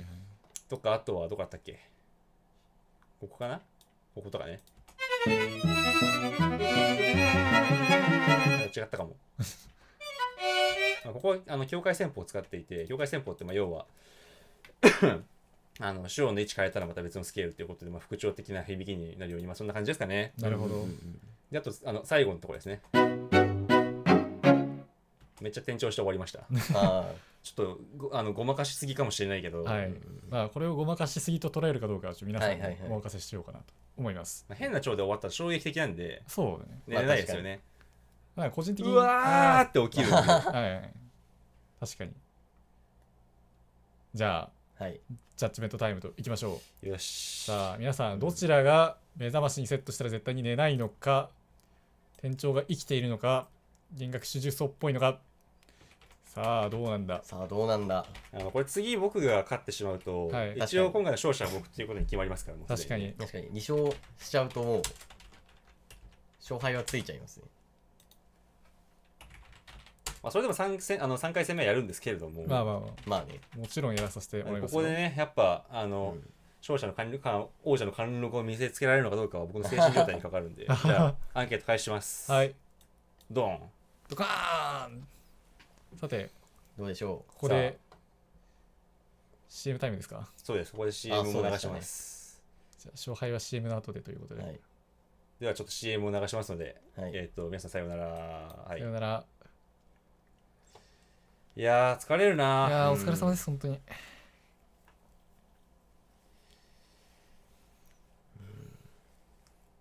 水を飲みます。水を飲んでください。顕著に喋れなくなるんですよ、不思議なことにね。いやーそれは喋れないでしょ。脳の同じ部分を使ってそうでマジで。水飲む？いやいらないで。じゃあ飲むわ。いや不思議といつもよりもエネルギーを消費してる気がします。やっぱり人が増えてるからなのかわからないが。そうだね。いつもだって僕7曲7曲までは作るんでね。はいはい。ああなるほど。まあ、でも7っていうなんか何とも言えない個数で終わるあたりが本当にそこで限界が来るということもなってるわけですよ。うん結構ハードなんですよやっぱし。なるほどね。まあでも弦楽四重奏っていうのも結構あるかもしれないですね。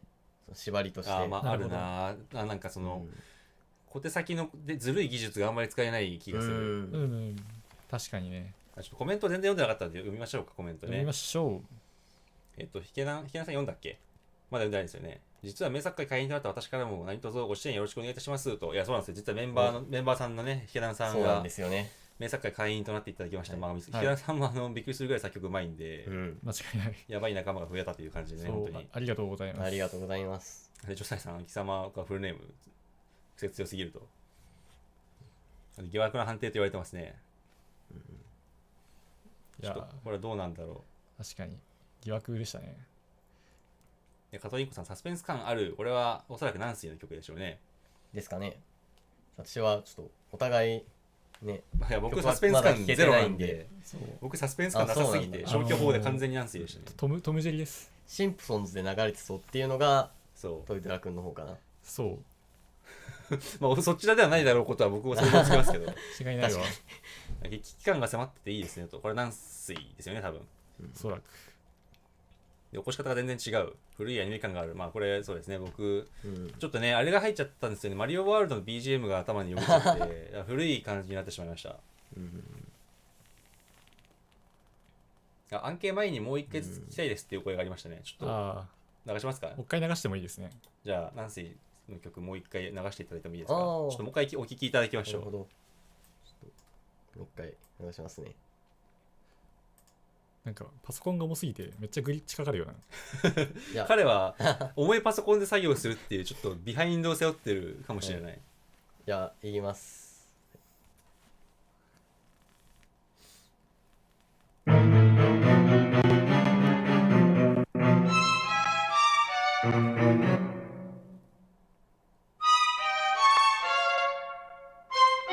上に消えましたね。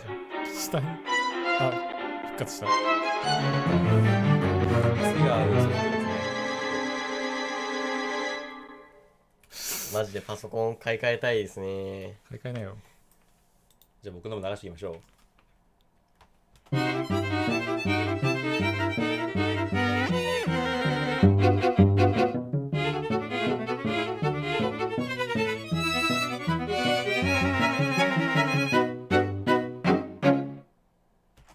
なるほど。さあ、どうなんでしょうか。そろそろちょっとアンケートの結果を見に行ってみましょうか。はい。はいはい行っちゃいましょあ、ナンシー 68% になっている。やばいやばいやばいやばいやばいやばいやばいやばいやばい。う。おめでとう。やばいやばいやばい。ありがてえです。これはもうここで締め切りでナンシー勝利ですかね。はい。うんいここやからーやったーおめでとう。おめでとう。勝ちましたいやーやられましたね。そうこなくちゃね雑魚がちょっとやられてしまったい。やいやいや。いいですね。これは、いや、ちょっと油断しましたね。油断が出てしまいた。しまいました。いやーやっぱねちょっと2回同じようなこのふずらが続くと飽きられてしまうということが浮き彫りになってしまいましたね。曲自体は全然違うんですけどね。うん。なんか、ふずらがやっぱ違ういやそうの不思議だな。なんでなんだろう。なんでこうなるんだろうなあやっぱ面白いね。コメントでまずエルさんがやっぱりバトルだと一緒にことがありますと。い違いない。やー、まあそれはもうやりとりがありますからね。はい完全に確実に僕らの間大事な何かをかけてますから。そして新世界黄昏さん、ナンシーさんの緊迫した曲の後で鳥田さんの方を聞くと笑ってしまうと。いやマジで笑っちゃいますよね。恥ずかしいなって言ったのはそういうことですね。どうやらそうらしいぞというこう雰囲気で察知してね。この順番で2曲聴くことによって起きれそうです。確かに温度差で起きる。あー暑寒ってなって。いそうや逆から寒暑か。サブ圧になるんで。確かにそれが一番いいかもしれないですね。ニコイチかもしれない。いやー、見事に1-1になってしまいましたね。次で勝敗が決まると。いやはい。いきますか、じゃあお題募集。お題募集しつつ、また宣伝といきますかね。あ、そうですね。皆様はい。クラウドファンディングね、協力していただいた方は自己申告をしていただきつつ、クラファン、協力させていただきました後でお題を投げていただければ拾います。ぜひよろしくお願いします。会長の方からもお願い何かうんコンサートの意気込みなどありましたら。そうですね。いやー、まあでも結構、タク君が、だいぶ、重要なことを話してくれたんですけど、はい。改めて今回のコンサートは本当に、今までにない内容になるかなというふうに、私自身もすごく楽しみになってきているコンサートでございます。なんていうんでしょうかね。そのなんていうんですかね。名古屋作曲の会はやっぱりこう芸術色が強かったり、はい。現代音楽とかにも結構触れている回なんですけれども、そういうところのコンサートってやっぱりちょっと聞いててちょっとめちゃくちゃ聞きづらくて、もう耳が死んじゃうんじゃないのと思ってありしまうかも。ますよね、そういうコンサートもね。そなんか極端な気がしますよね。すごい。いライト層向けのコンサートだとそうそうもう本当に知ってるような定番曲しかやらないし、かといってね、ちょっとやっぱそれだともったいないからアーティスティックな曲聴きたいなと思ってコンサートに行くともうずっとノイズが鳴ってるとか、ずっとよくわからない音が鳴っているみたいな感じで、それはそれでまたちょっとなんか偏ってって違うなみたいな。そううちの会は必ずしもその現代音楽を作んなきゃいけないってわけでもない、とにかくもう曲を作るということしか定まってない本当に自由なグループですんで、だからちょっとクラシカルなのが聴きたいなとか、ポップなのを聴きたいなとか、あるいはもうゴリゴリの現代音楽を聴いてみたいっていう、これが今回のコンサート多分全部あると思います。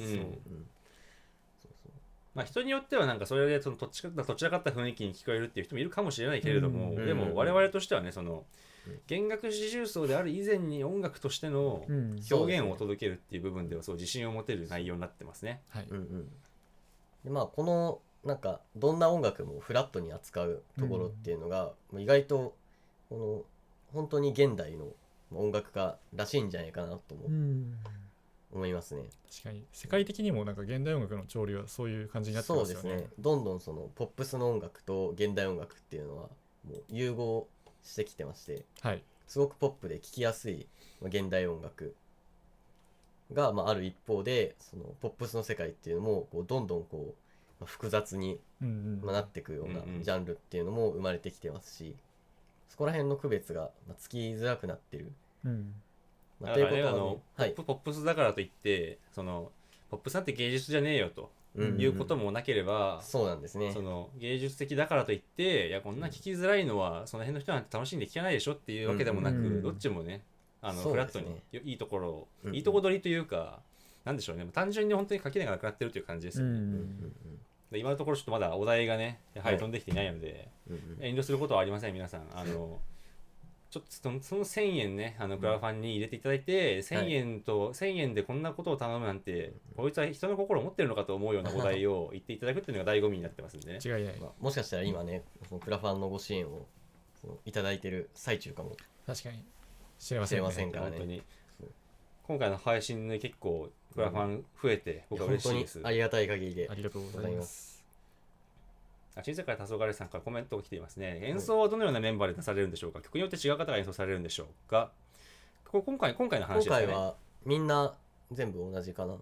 今回はそう同じですね。全員先ほどちょっとタク君が紹介してくれてたんですけど、その尾上さんという方がつなげてくださった4人の素晴らしい弦楽四重奏のプロの演奏者の方に今回演奏をお願いしていて、で、今回のコンサートは7曲あるんですけど、それを全部演奏してくださるので、途中で演奏者が入れ替わるってことはなくて、全部ぶっ通しで演奏してくださるということで、大変ありがたいことです。詳しくは概要欄の方からね公式ホームページに飛んでっていただければ、そうですね、全ての情報が書いてありますので、演奏者さんとかについても詳しく書いておりますので、ぜひぜひ見てみてください。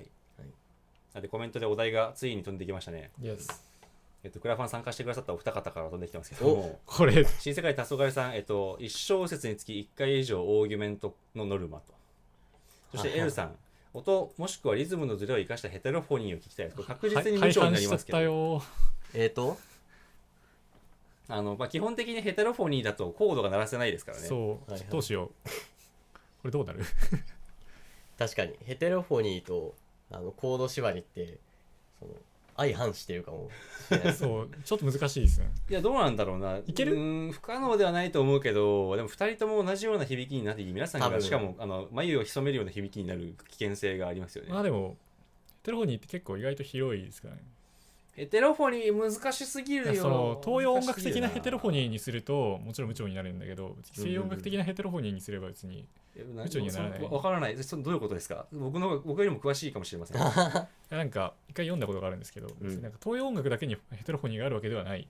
なるほど。だからその西洋音楽においてもなんかその楽章とかのその声部の揺れみたいなのが存在するから、そういったものはヘテロフォニーになりうるっていう。まあ、多分そもそもリスナーの方々ヘテロフォニーが何かっていう段階だと思うんですけど、うんすいませんガチ分析チャンネルなのでちょっと盛り上がってしまいました。ヘテロフォニーの解説を一応しておきますか。お願いします。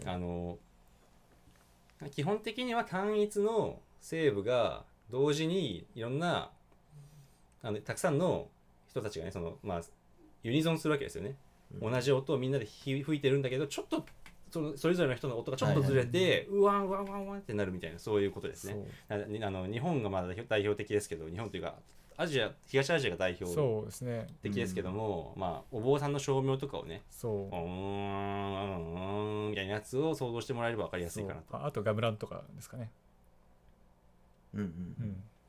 そうですね。できなくはない気がしてきたな。ちょっとなんかコメントが追加できてますね。エルさん、リズムのズレでお願いしますと。なるほど、リズムのズレであればオーギュメント確かに可能ですね。そして自然が達割さんの方、私の方キャンセルでもと。なんておしとやかなお二方なんでしょうか。優しさが満ち溢れておりますけれども。逆にリズムのズレっていうのはなるほど。リズムだから音程がずれるのではなくてリズムがちょっ想像る。いやー想像がつかねえ。どうしたらいいんだ。これなかなか20分では難しいですね。むずいちょっとこれ考える時間、考えタイム。これちょっと考えてもいいですね。なんかそのリズムズのズレの解釈で20分使えちゃうんです全然。1小節につき1回オーギュメントだったら田中秀和風で一発だったのにな。いやそれはね、でもそれは分かりますよ。文句が出るでしょうけど、文句が出るでしょうけれども、少なくともやるのは簡単だったんですが、いや、1小節につき1回以上っていうのがちょっと想像してるものとは違う風になるかもしれないけど、僕は一応できそうな感じはしてきましたよ。なるほど。ただ私もなんとなく、いけます？行ってみますか。オーギュメントヘテロフォニー。そうですね。これでも楽譜に書きづらすぎるな。間違いない。楽譜には向いてないね、確実に。20分でどこまで書けるかですよ。いやでもね、やっぱ現代音楽もできるっていうのが我々の売りなんで、ちょうどいいんじゃないですか最後に。確かに。1小節に1回オーギュメントですよね。そう、1小節に1回オーギュメント、ヘテロフォニー。これは後悔するお題になりそうだけどちょっと、いやせっかくそれはもうクラウドファンディングねやってくださったんで、僕は苦しむことはもうできるだけ苦しめてくださいと言ってたんだから、そう言いましたのでね。そんなもう何も言えないですから。よかったですね、苦しみましたよ。泣きながらやったですよね。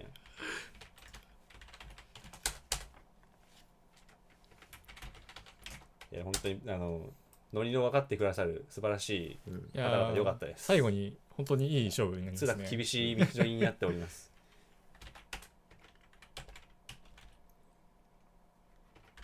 パソコン動け。大丈夫？動いて。なんか音ない音ない。パソコンが半透明になってますから。エヴァンゲリオンみたいな感じになってしまったんですね今。動けパソコンがね。動かないとどうにもならないんだよ。ここで動かないと僕に勝てないですよ。さっきからパソコンの真ん中に四角いグリッチが。これ液晶死んでるよね。液晶死んでるよね。そういうことなの？そうでしょ。本当だ、これ配信画面にはこの変な画面になってないから、そう液晶が死んでる。液晶が死んでる。しかもさ、この液晶さ、ちょっとずつ色変わってくるんだよね。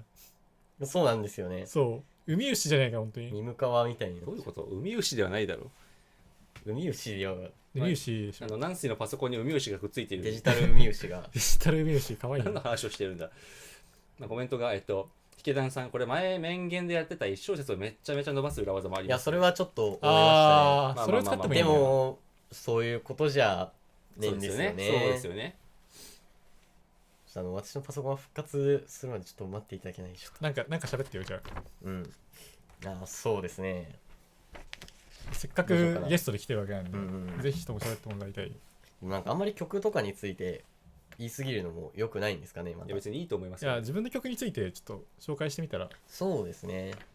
私の、空の弦楽四重奏っていう曲なんですけど、もうなんか突き詰めると、名の通り空を弦楽四重奏で、表したということになってしまうんですけれど、それだけだと情報だとちょっとあんまり面白くなさそうですね。いやこれはでも1ヶ月、うん。作曲に、時間はかかったんですけど、はい。構想を練るのにその間3ヶ月ぐらいはうん。かかってて、やっぱり芸術音楽ってなると、みんな大体そうなんですけど、構想の方にすごく時間を使うんですね。だから今はもう全然真逆のことやってますけど、構想一瞬でね。間違いないです。うん。もう風邪ひきそうになってますけど、温度差でね。パソコンが風邪ひいちゃってますけど、熱が出てるね。面白い話。そう構想にものすごくうん。時間が本来はかかるもので、なるほど。その間にいろいろ考えて、空の弦楽四重奏になったんですね。今のところいっぱい考えたということしか分からなかった。なるほど。うんいっぱい考えたらしいですね。でもその一つあったのは、この曲を作った当時に私の中で、うん。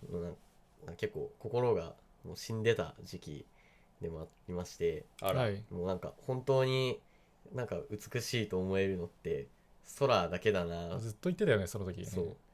もうずっと言ってた気がしますね。うん。そんなことずっと言ってる友達やばいじゃないそんですか。なわけね、そんなわけねえだろうと思っていました、僕は。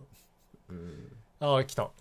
よかったー。よかったです。よし、はいじゃあパソコンが低欲復活しましたね。はい。ということで、いきますか。サードラウンド。これはなかなか厳しい戦いになりそうですね。では、皆様、用意をいいですかね。はい。3カウントで始めさせていただきます。では、いきます。3、2、1、スタート。よし。タイマーをスタートしてください。忘れた。タイマーをじゃあ、スタート。うおー、フィニッシスタート。あれフィニッシュバグりました。ちょっと、少々。ちょい。始まった。はいはい、いきます始まりました。サードラウンド。サードラウンドのお題は、ヘテロフォニー、1小節に1回以上オーギュメントということですね。全くどうなるのか、私は、予想がつきません。多分2人も手探りでやってる部分は多少あるのではないでしょうかということでね。皆さんもお分かりでしょうけれども、もうこの2人にはですね、話す余裕がありません。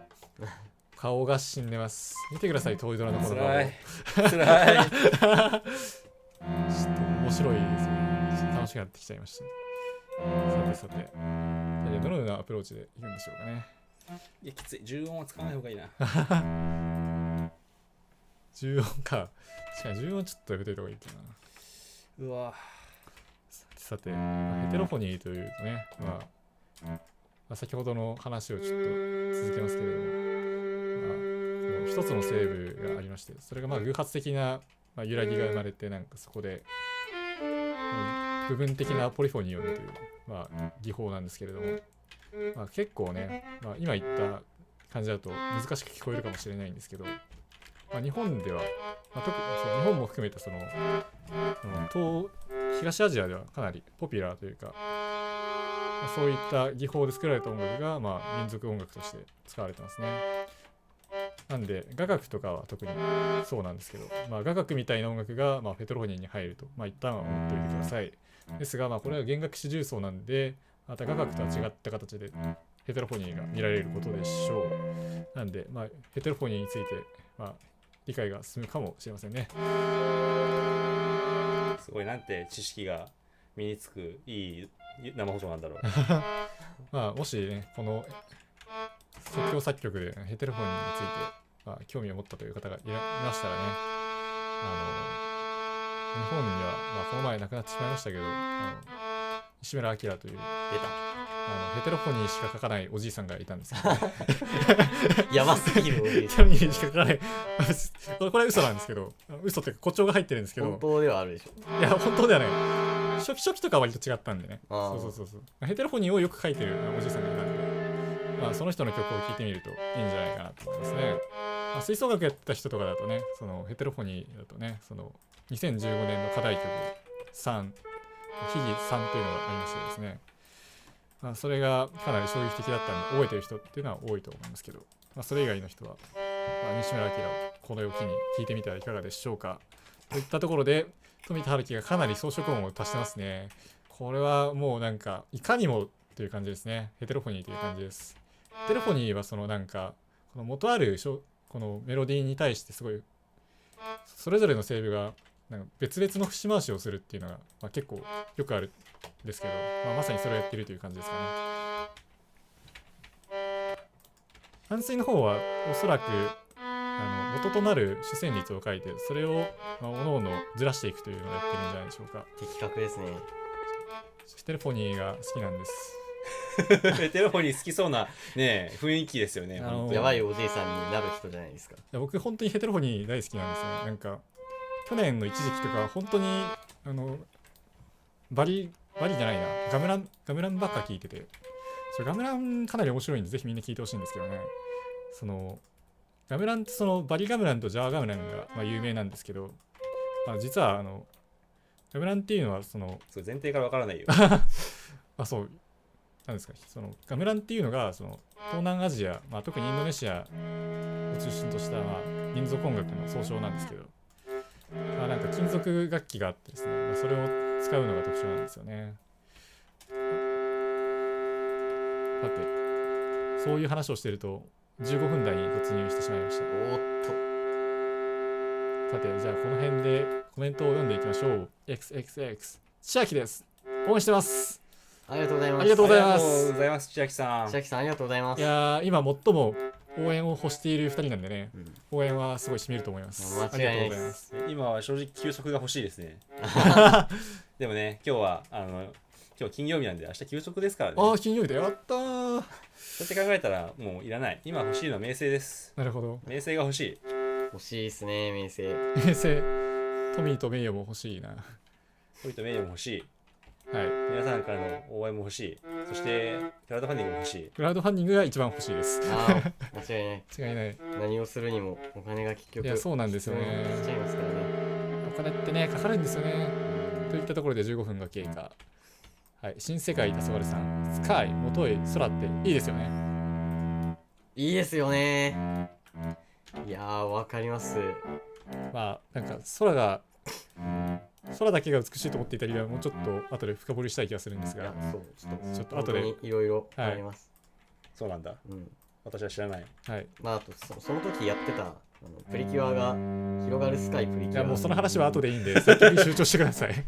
面白くなっちゃうじゃない。はい。エルさん、当時、シギさん演奏しました。マジでか、いいなー。めっちゃいいな。いいですねめっちゃいいは違う。前提条件が文脈が必要ですね。僕らはヘテロフォニーが好きな側の人間でございます。そう皆様がどうかは分かりませんが。そう吹奏楽って基本的にその調整音楽が、課題曲に選ばれる傾向にあるんですけど、ヒギさんっていうのは本当にもう全然調整音楽ではないんですよね。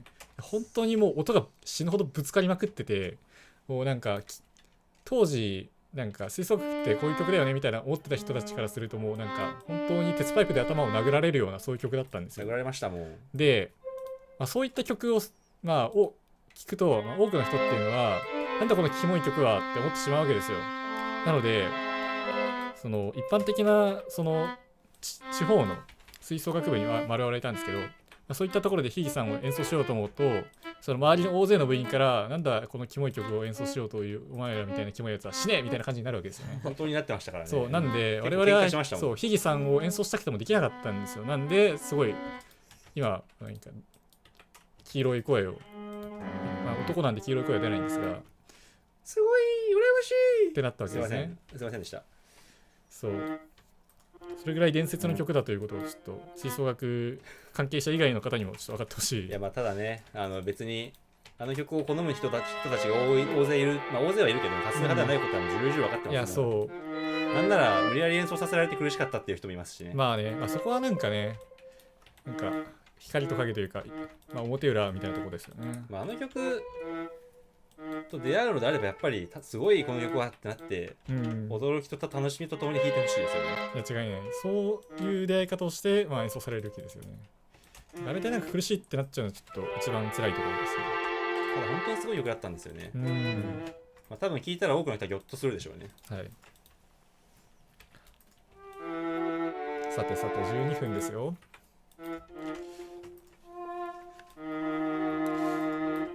という感じなんで今ヘテロフォニーを書いているという感じですね。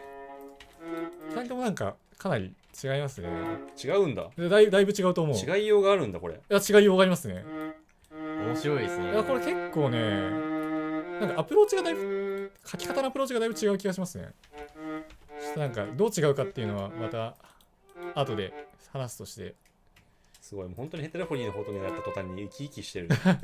ヘテロフォニー本当好きなんですよ。本当に好きなんだな。そう僕受験勉強大学受験の時にずっとヘテロフォニー聴きながら勉強してたんですよ。そのさっき話したヒギさんっていうね吹奏楽曲、ヘテロフォニーで書かれた曲ですけども、何しろ不協和音しかならないから全然集中力がそがれない上にノイズがシャットアウトされて、しかもめちゃめちゃ興奮する曲なんですよね。違いない。だからなんかこう熱狂的になっていくのですごい良かったんですよ。ね、なんかあの曲もねスーフィーみたいな感じでしたけど、そのヘテロフォニーってそのなんかなんだろうなトランスっぽい感じとすごい相性がいいですよね。違いない。さてコメントが来てますね。キキョウさん。ヘテロフォニーとか中世グレゴリオ聖歌使ってイスラム音楽のパクリ。中世グレゴリオ聖歌ってイスラム音楽のパクリ。これはちょっとね真偽がありますね。ニュー神様こんばんは。ニュー神様マジっすか。ニュー神様ご利益ください。神様にこんばんはって言っていいんですか。なんでおはようございますかもしれない。別にいいでしょそれぐらい。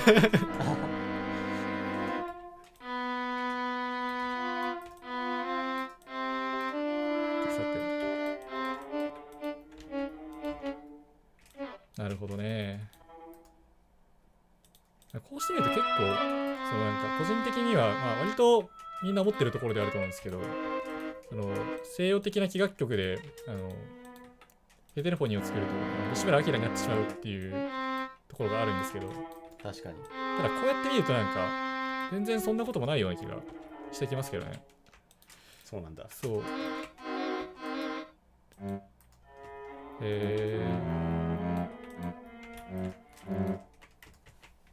なるほど。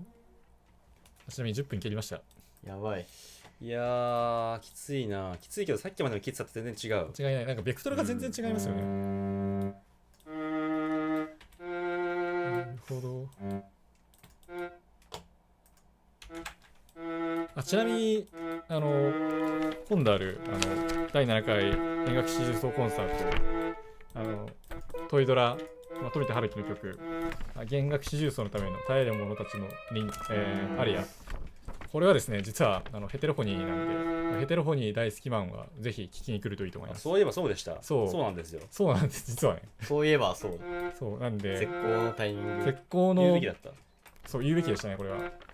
なんでヘテロフォニーが大好きな方はですねぜひ来ていただけるとヘテロフォニーが聴けますので来てください。そう考えるとかなり盛りだくさんですねこれ。結構いろいろあるんですよ。全て入ってるんじゃないか。そうなんか現代音楽好きまあそうじゃない人も当然そうなんですけど結構にやりとする要素が数多く含まれてると思うんで、そういいですね。凄まじい音が鳴ってるな。両方同時に弾いてるから。うわどうなってんだろう。ナンシーの方も気になるな。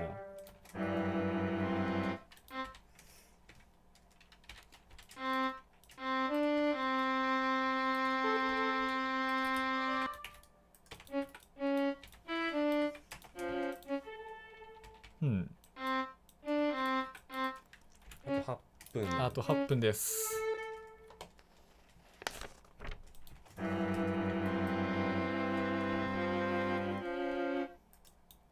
ちにさっきなんか何でも揃ってるって言いましたけど、主にポップス成分を僕が占めてまして。あ、そうですね。そうなんですよ。そうタイトルにもあるんですけど、タイトルがカラミーポップニセルナールの渋谷系博物誌ということで、なんてポップなんだ。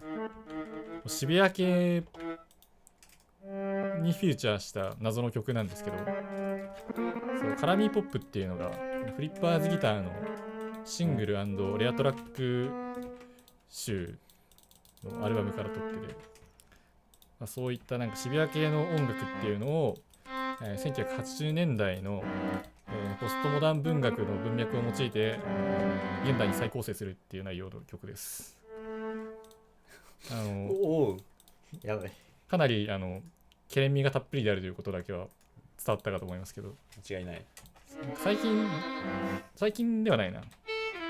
この当時の自分はかなりその呪術的な召喚にハマってて、やばすぎる紹介、ハマってましたね、自己紹介ありがとうございます。そういえば。呪術的なハマってましたねってならない。呪術廻戦でみんなハマってんだからさ。ちゃんと呪術廻戦も読みましたよ。あ、その流れで。違います。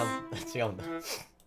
普通にちゃんと読んでたんですけど、なんかその日本の呪いについての本とか、そういったものをね当時読み漁ってまして、そういうのは中学生のうちに済ますときよって話なんですけど、間違いない。大学院生になってもまだやってるっていう感じですね。なんでそういった過去の音楽の呪術的召喚がどういった形になるのかみたいなものを皆さん楽しみにしていただければなと思います。はい。ニュー神様からコメントが来てますね。最近音楽に興味があって動画拝見してます。応援してます、とのことです。ありがとうございます。ありがとうございます。神様に見てもらえるなんてちょっとそれはすごい。多い天に見守られてると考えたらね。そういや音楽に興味があってこのチャンネルに行き着くっていうのもなかなかいい趣味してると思います。本当ですよ。いや、世にはなかなかねたくさんの音楽チャンネルがある中でこう選んで見ていただけるっていうのはかなり嬉しいことですね。そうなんですよ。あれ、これ合ってるか。さて5分台に突入しましたよ。皆さん思い描いたエンディングにたどり着けるように頑張ってください。作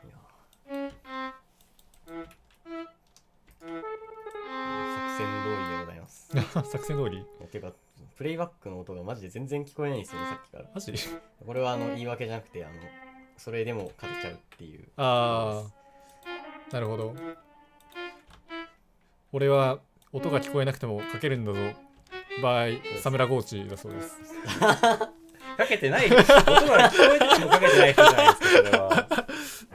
何を言ってらっしゃる。さあ5分を切りましうた。わ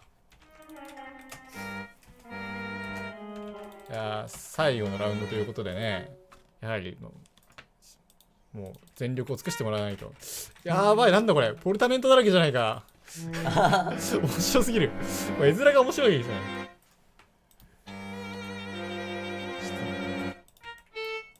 やっぱり僕は西村明に勝手に薫陶されているので、はい。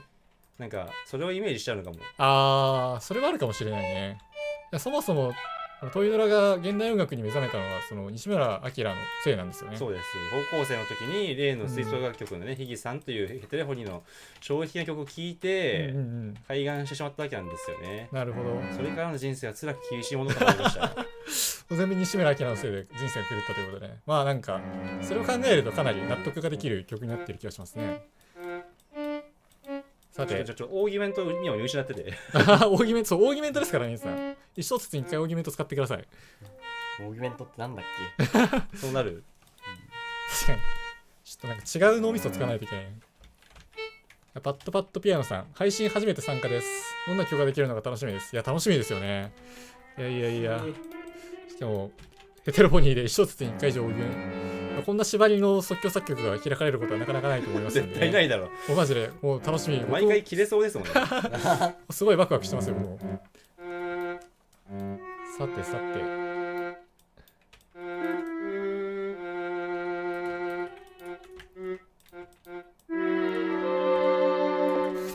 本当にプレイバック使えないね。そんなでかいハンデを負けられねえ負けられねえ戦いが。てかヘテロフォニー対決で負けるってどういう状況なんだ。確かに。そういう状況なんだ。これ勝敗つきます？確かに勝敗つける方が難しいですよね。どっちもすごいで終わってしまいませんか？残り時間ちなみに今3分切りましたんで、皆さん頑張ってください。確かにそう今のうちにちゃんと皆さんヘテロフォニー履修しといてください。なんていう勉強になるチャンネルなんだろう。すごすぎるだろこのチャンネル。あとこれ終わらせらんないぞ。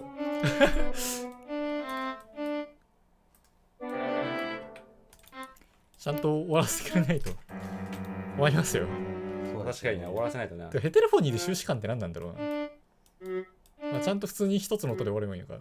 元の先方の。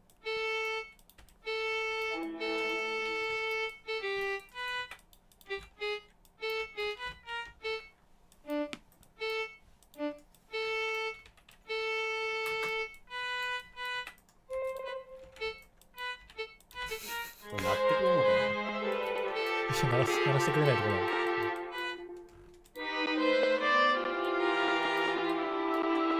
やーすごいな。あ、5拍子だった。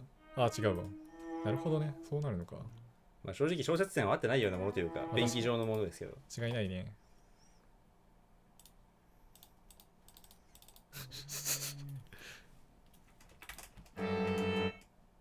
これは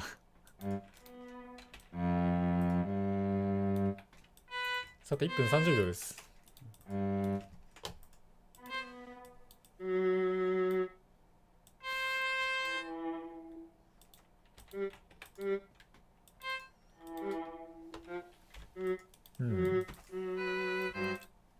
なるほど。完成はほぼ完成と言ってもいいのかなこれは。マジ？あ、いやすごいどうでもいいんですけど、今軟水の画面のなんか一部死んでた部分が復活してますね。いや地味にまだ生き残ってます。あ、本当だ。死に残ってると死に残ってるいうべきですか。往生際が悪い液晶画面ですね。ケダンさん、いろんな意味で作曲ソフトの限界に挑んでいる。いやマジでそうですよね。こんな多重に苦しんでいる人間がいていいのでしょうか。そう、僕らが哀れと思ったらクラウドファンディングに応援してください。そういうことになりますね。違いないね。ちなみに25秒。やばいやばい、終わんない。20秒。知ってますか？音って長く伸ばすと終わった感じになるんです。10秒。9、8、7、6、5、4、3、2、1、0。あもって20分をもちまして、ヘテロフォニーサードラウンド1小節に1回以上大具終了です。こんなにきつかったことありませんね。いや、人生でもめったに。なんか目に見えて口数が減ってたのが面白かったですね。お疲れ様でした。いや普段で言うと7曲目作曲してる時の疲れです。疲れたね。疲れた。じゃあ先ほど敗北してしまったトイドラから曲を披露してくださいな。はい、ちょっと披露したいんですけど、ちょっと多分これ音量が小さいのでずっとピアノだから、あちょっと音量を上げます。わかりました。よし、上げて、よし、じゃあ行きましょうか。よし、では行きます。ヘテロフォニー、はい、オーギュメント、こんな感じになりました。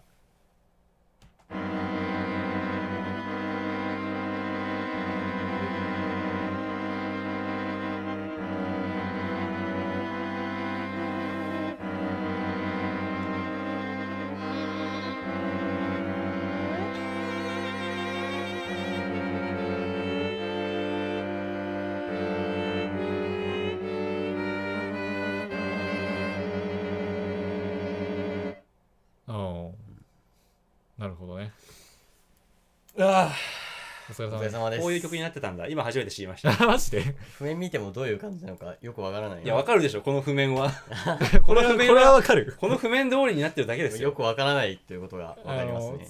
常に音がぶつかり続けて装飾音が鳴りながらちょっとずつ上昇していく曲でしたね。まあ、一応ポイントをね説明しておきますか。はい、ヘテロフォニーといえば基本的には単音の連続でありつつ音が臨時に変化していくと、うん、それでまあ僕の中ではねやっぱり西村明の不協装飾音の印象が強くて、うんうんトゥルルルルンみたいな感じのなんかちょっとなんでしょうジプシー音階っぽくもあるようななるほど。半音をすごいたくさん含む、半音を含むっていうのがポイントですよね。半音を含む装飾、だから長い音符が伸びる中にでこれタイミングもずらしてありますからね、装飾が入るタイミング、なるほど。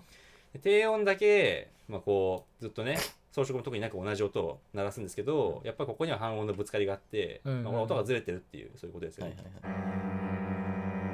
これがずっと下で続いていくと。で本当はこの曲が例えば 8分とか10分とかの曲になるんだとすると、だんだんテンポが上がっていってこいつがクレッシェンドしていって、だんだんもうジャンジャンジャンジャンジャンジャンって盛り上がっていって、みんながもう失神して演奏会場がもうとんでもないことになって終わりですね。なるほど。なるほど。というイメージです。なんか聞いてて思いましたけど、弦楽器ってヘテロフォニーと相性いいっすね。うん、確かに。そうですね。なんかその、照明と音が似てる気が、声と似てる気がするし、なるほどね。あとやっぱりね、フレットがないからポルタメントができる、小さな音程で動けるっていうのが大きいですよね。なるほどね。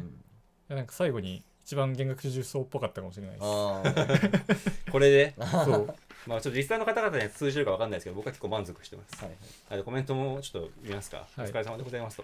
ありがとうございます。あとニューカミさんからね、カウントダウンの仕方が今日将棋の読み上げみたいだったと。はい。将棋の読み上げみたいな。評判でございますね。評判ですね。やっぱ藤井聡太と同じ大学に通ってたんで。なんかすごく弱いパンチ力。ヒケランさん、短いのに壮大な景色が見えてきますね。ありがとうございます。すごい続きが聞かれました。なんと結構受けてる。すごい嬉しいです。よかったですね。これはちょっとプレッシャーですね。私の方はプレイバックができるのか。本当だ、そこからじゃん。パソコンのプレッシャーを受けてますよ。ちょっとプレイバックをさせるためにちょっと前の曲の最後の部分から再生したらうまくいくことが多いので、それでやってみます。じゃあ最後の部分がそのまま反映される。ちょっと言かしてもらいますね。はい。はい、ではいきます。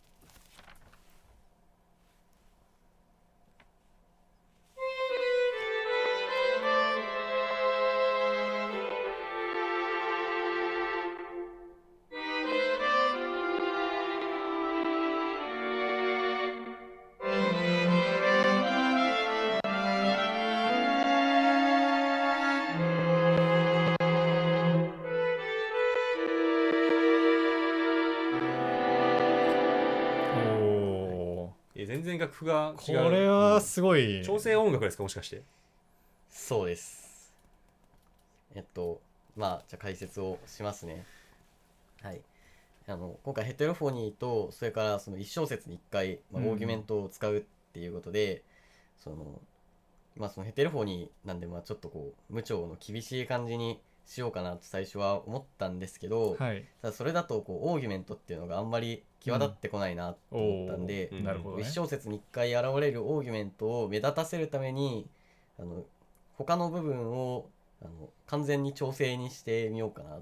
なるほど。コンセプトがいや面白いね。ことをやりました。なんで今回のヘテロフォニーはどっちかっていうとその音をもうちょっとずつずらしてクラスターみたいな感じでこう、旋律をこう一つの旋律を鳴らしていくというのを弦楽四重奏でやってるんですけれど、そのクラスターをもう全部一つの調の中の音にしてしまって、ドルファソラシの中でいわゆるモードクラスターを使ったわけですか。でその中でちょっとずつずらして一小節の中のオーギュメントになる部分だけオーギュメントを鳴らしてみたいなことをずっとおしゃれすぎだろやってちょっとバラード調にお題を解いてみました。すごい、この短時間でそんなコンセプトを。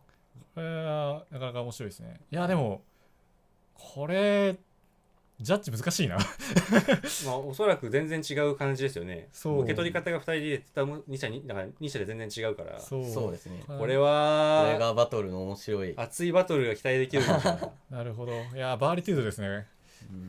ちょっとじゃあ取っちゃいますか、アンケートをね。取っちゃいましょう。これどっちに触れても面白いですね。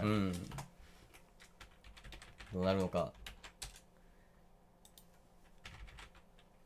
このチャンネルの主として負けることができないんですけれども、じゃあ負けたら次は軟水のガチ分析チャンネルになるのでよろしくお願いします。もうこのねなんかほんわかした雰囲気でどうも作曲家の軟水ですみたいな感じでやっていただくと、そうじゃあアンケートをね、はいついに最後の運命のアンケートを開始させていただきます。はいはい開始。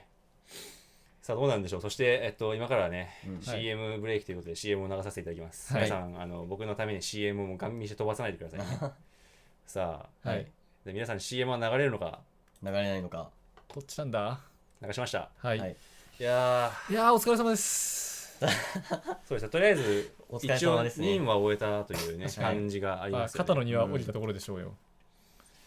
でしかしやっぱり最後は勝敗がね気になって眠れないところですから、違いねいや今日のね、寝つきに関わるんで、いやーでもよかったな。このいやはや難しい、こんなの選べねえよなどとコメントが来ております。いやトイドラがやっぱ西村明に影響を受けていて、男性は多分そこまで影響を受けてないっていうのが。いや私もめっちゃ好きなんですけど西村は。いやでもでもこの絶対そうね。トイドラクは西村明で行くだろうなって思ってだよねすごい完全に読まれました。いやこれねいい読みだよ。なんかどっちに転んでも面白いやん。やっぱりなんか一つの、うん結構かなり狭めかと思いきやなお題でも、確かに。ね全然作る人によって分かれるのが面白いところですね。めっちゃかっこいいこと言ってんじゃん。作曲バトル漫画があったら完全にね最初は非力な少年だったけどはい。コロコロとかでやってほしいね。最後バトルは漫画。凄まじいもう完全に相手の裏を書く作曲コンセプトで相手を完封して勝利するやつじゃないですか。ここにいいの音を置くことは最初から分かっていた。熱いなー。暑いけどちょっと2巻ぐらいが限界でしょうね。これあれ作曲バトル漫画ありかもしれないです。みんな書いていいですよ、あるかな皆さん。書いていいですよ、皆さん。別にアイデア料取らないんで。ブリッジスコアさんからのコメントは厳しい言い方をちょっと富田さん、西村明の影響が直接的すぎて、いやもう全然厳しくないですよ、その通りですから。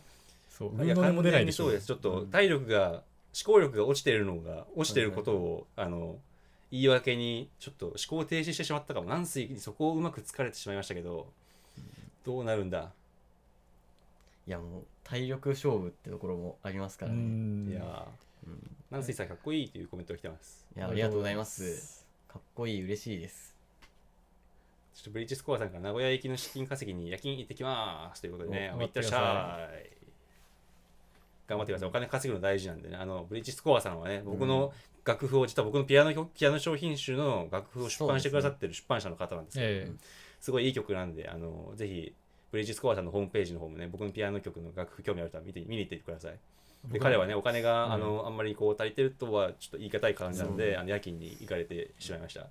どうしてもねこう妥協のない音楽活動をしようと思うと、なかなかお金の面で困ってしまうことが重要。そうちなみにブリッジスコアはトイドラだけじゃなくて僕のも出てますし夏井のも出ます。私のも出る予定でございます。なんで、ぜひごひいきにといったところで、そうです。別になんか身内の人たちのお友達の楽譜をみんななんか出版してるなんか身内受け会社とかじゃないですからね。ちゃんと音楽性をちゃんと吟味してくださった上でお声かけていただいてるんで、その上でねこういう私たちのアカデミアじゃなくてザイアの作曲家とかにも注目してくださるっていうのは、いや視野が広いことでありがたいことですね。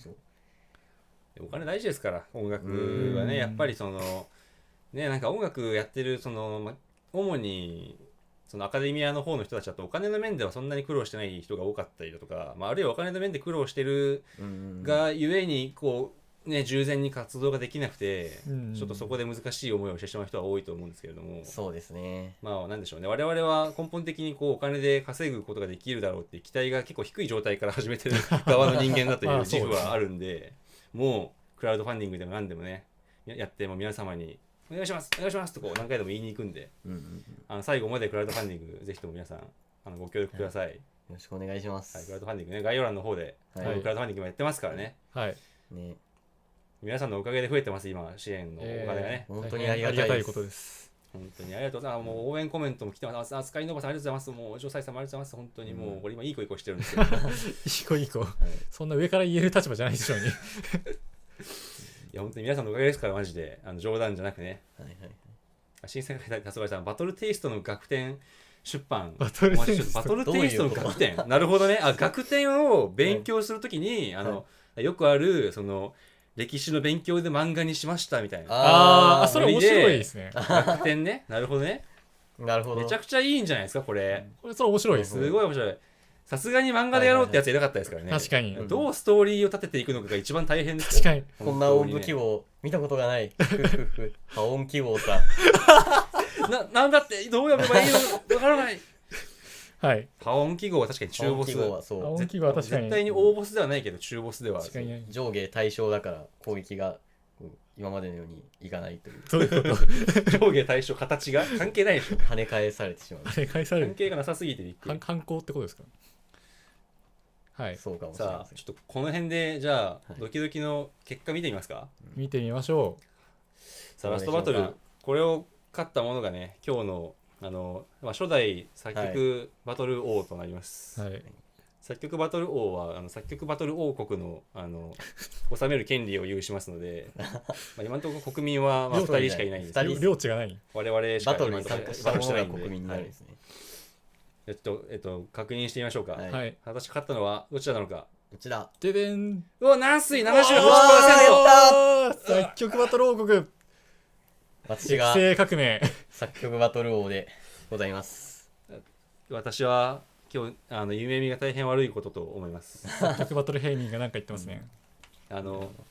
完全に狙いを読まれ、軟水に急所にやすやすと一撃を叩き込まれたというトラウマティックな記憶がね、繰り返し反芻されることです。やっぱ厳しい言い方をすると富田さんの娘だけの影響が強すぎたんじゃないですか。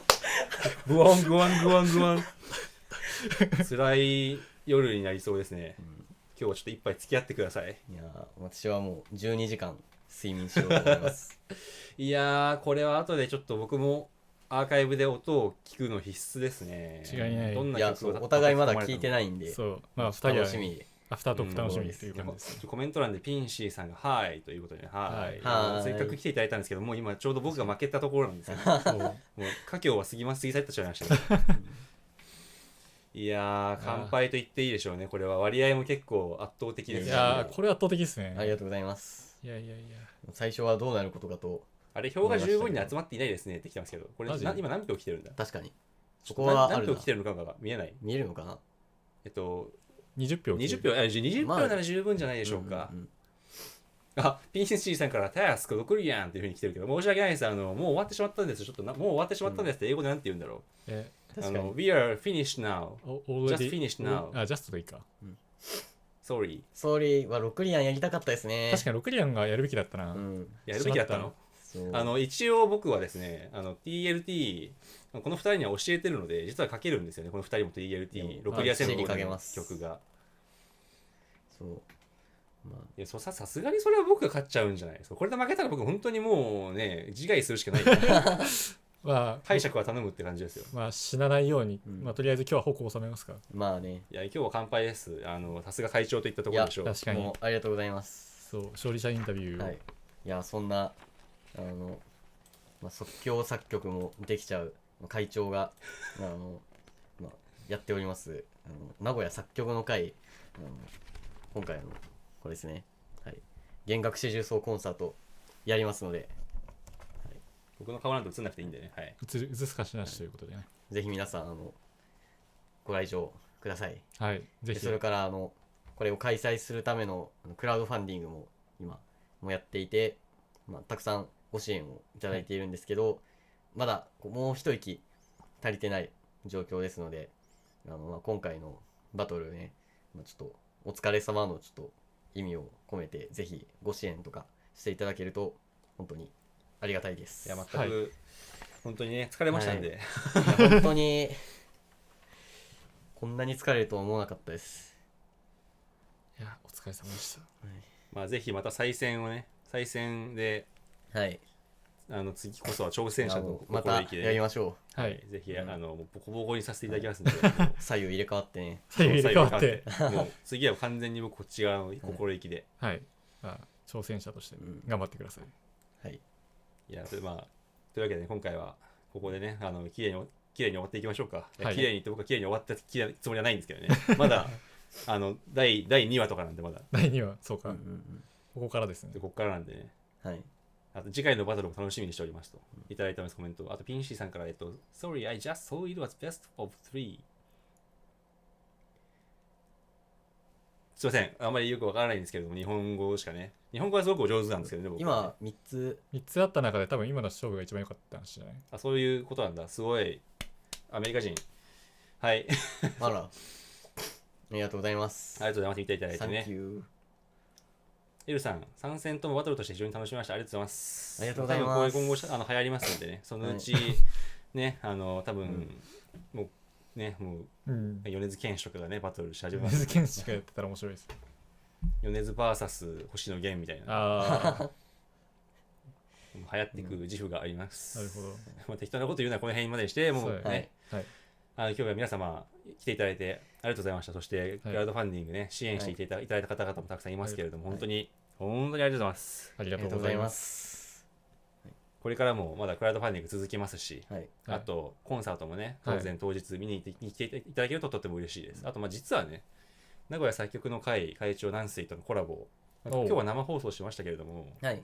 もう一個動画上がる予定があるんですよね。そうなんですよね。実はね。まだ詳細はちょっと言わないようにしますけれども、はいうんうんそちらもぜひお楽しみというおことで、楽しみに。はい、今日はこの辺ではい終わりとさせていただきます。おやすみなさい、皆さん。はいはいおやすみなおやすみなさい。さいはいありがとうございます。ありがとうございましたさよなら。さよなら。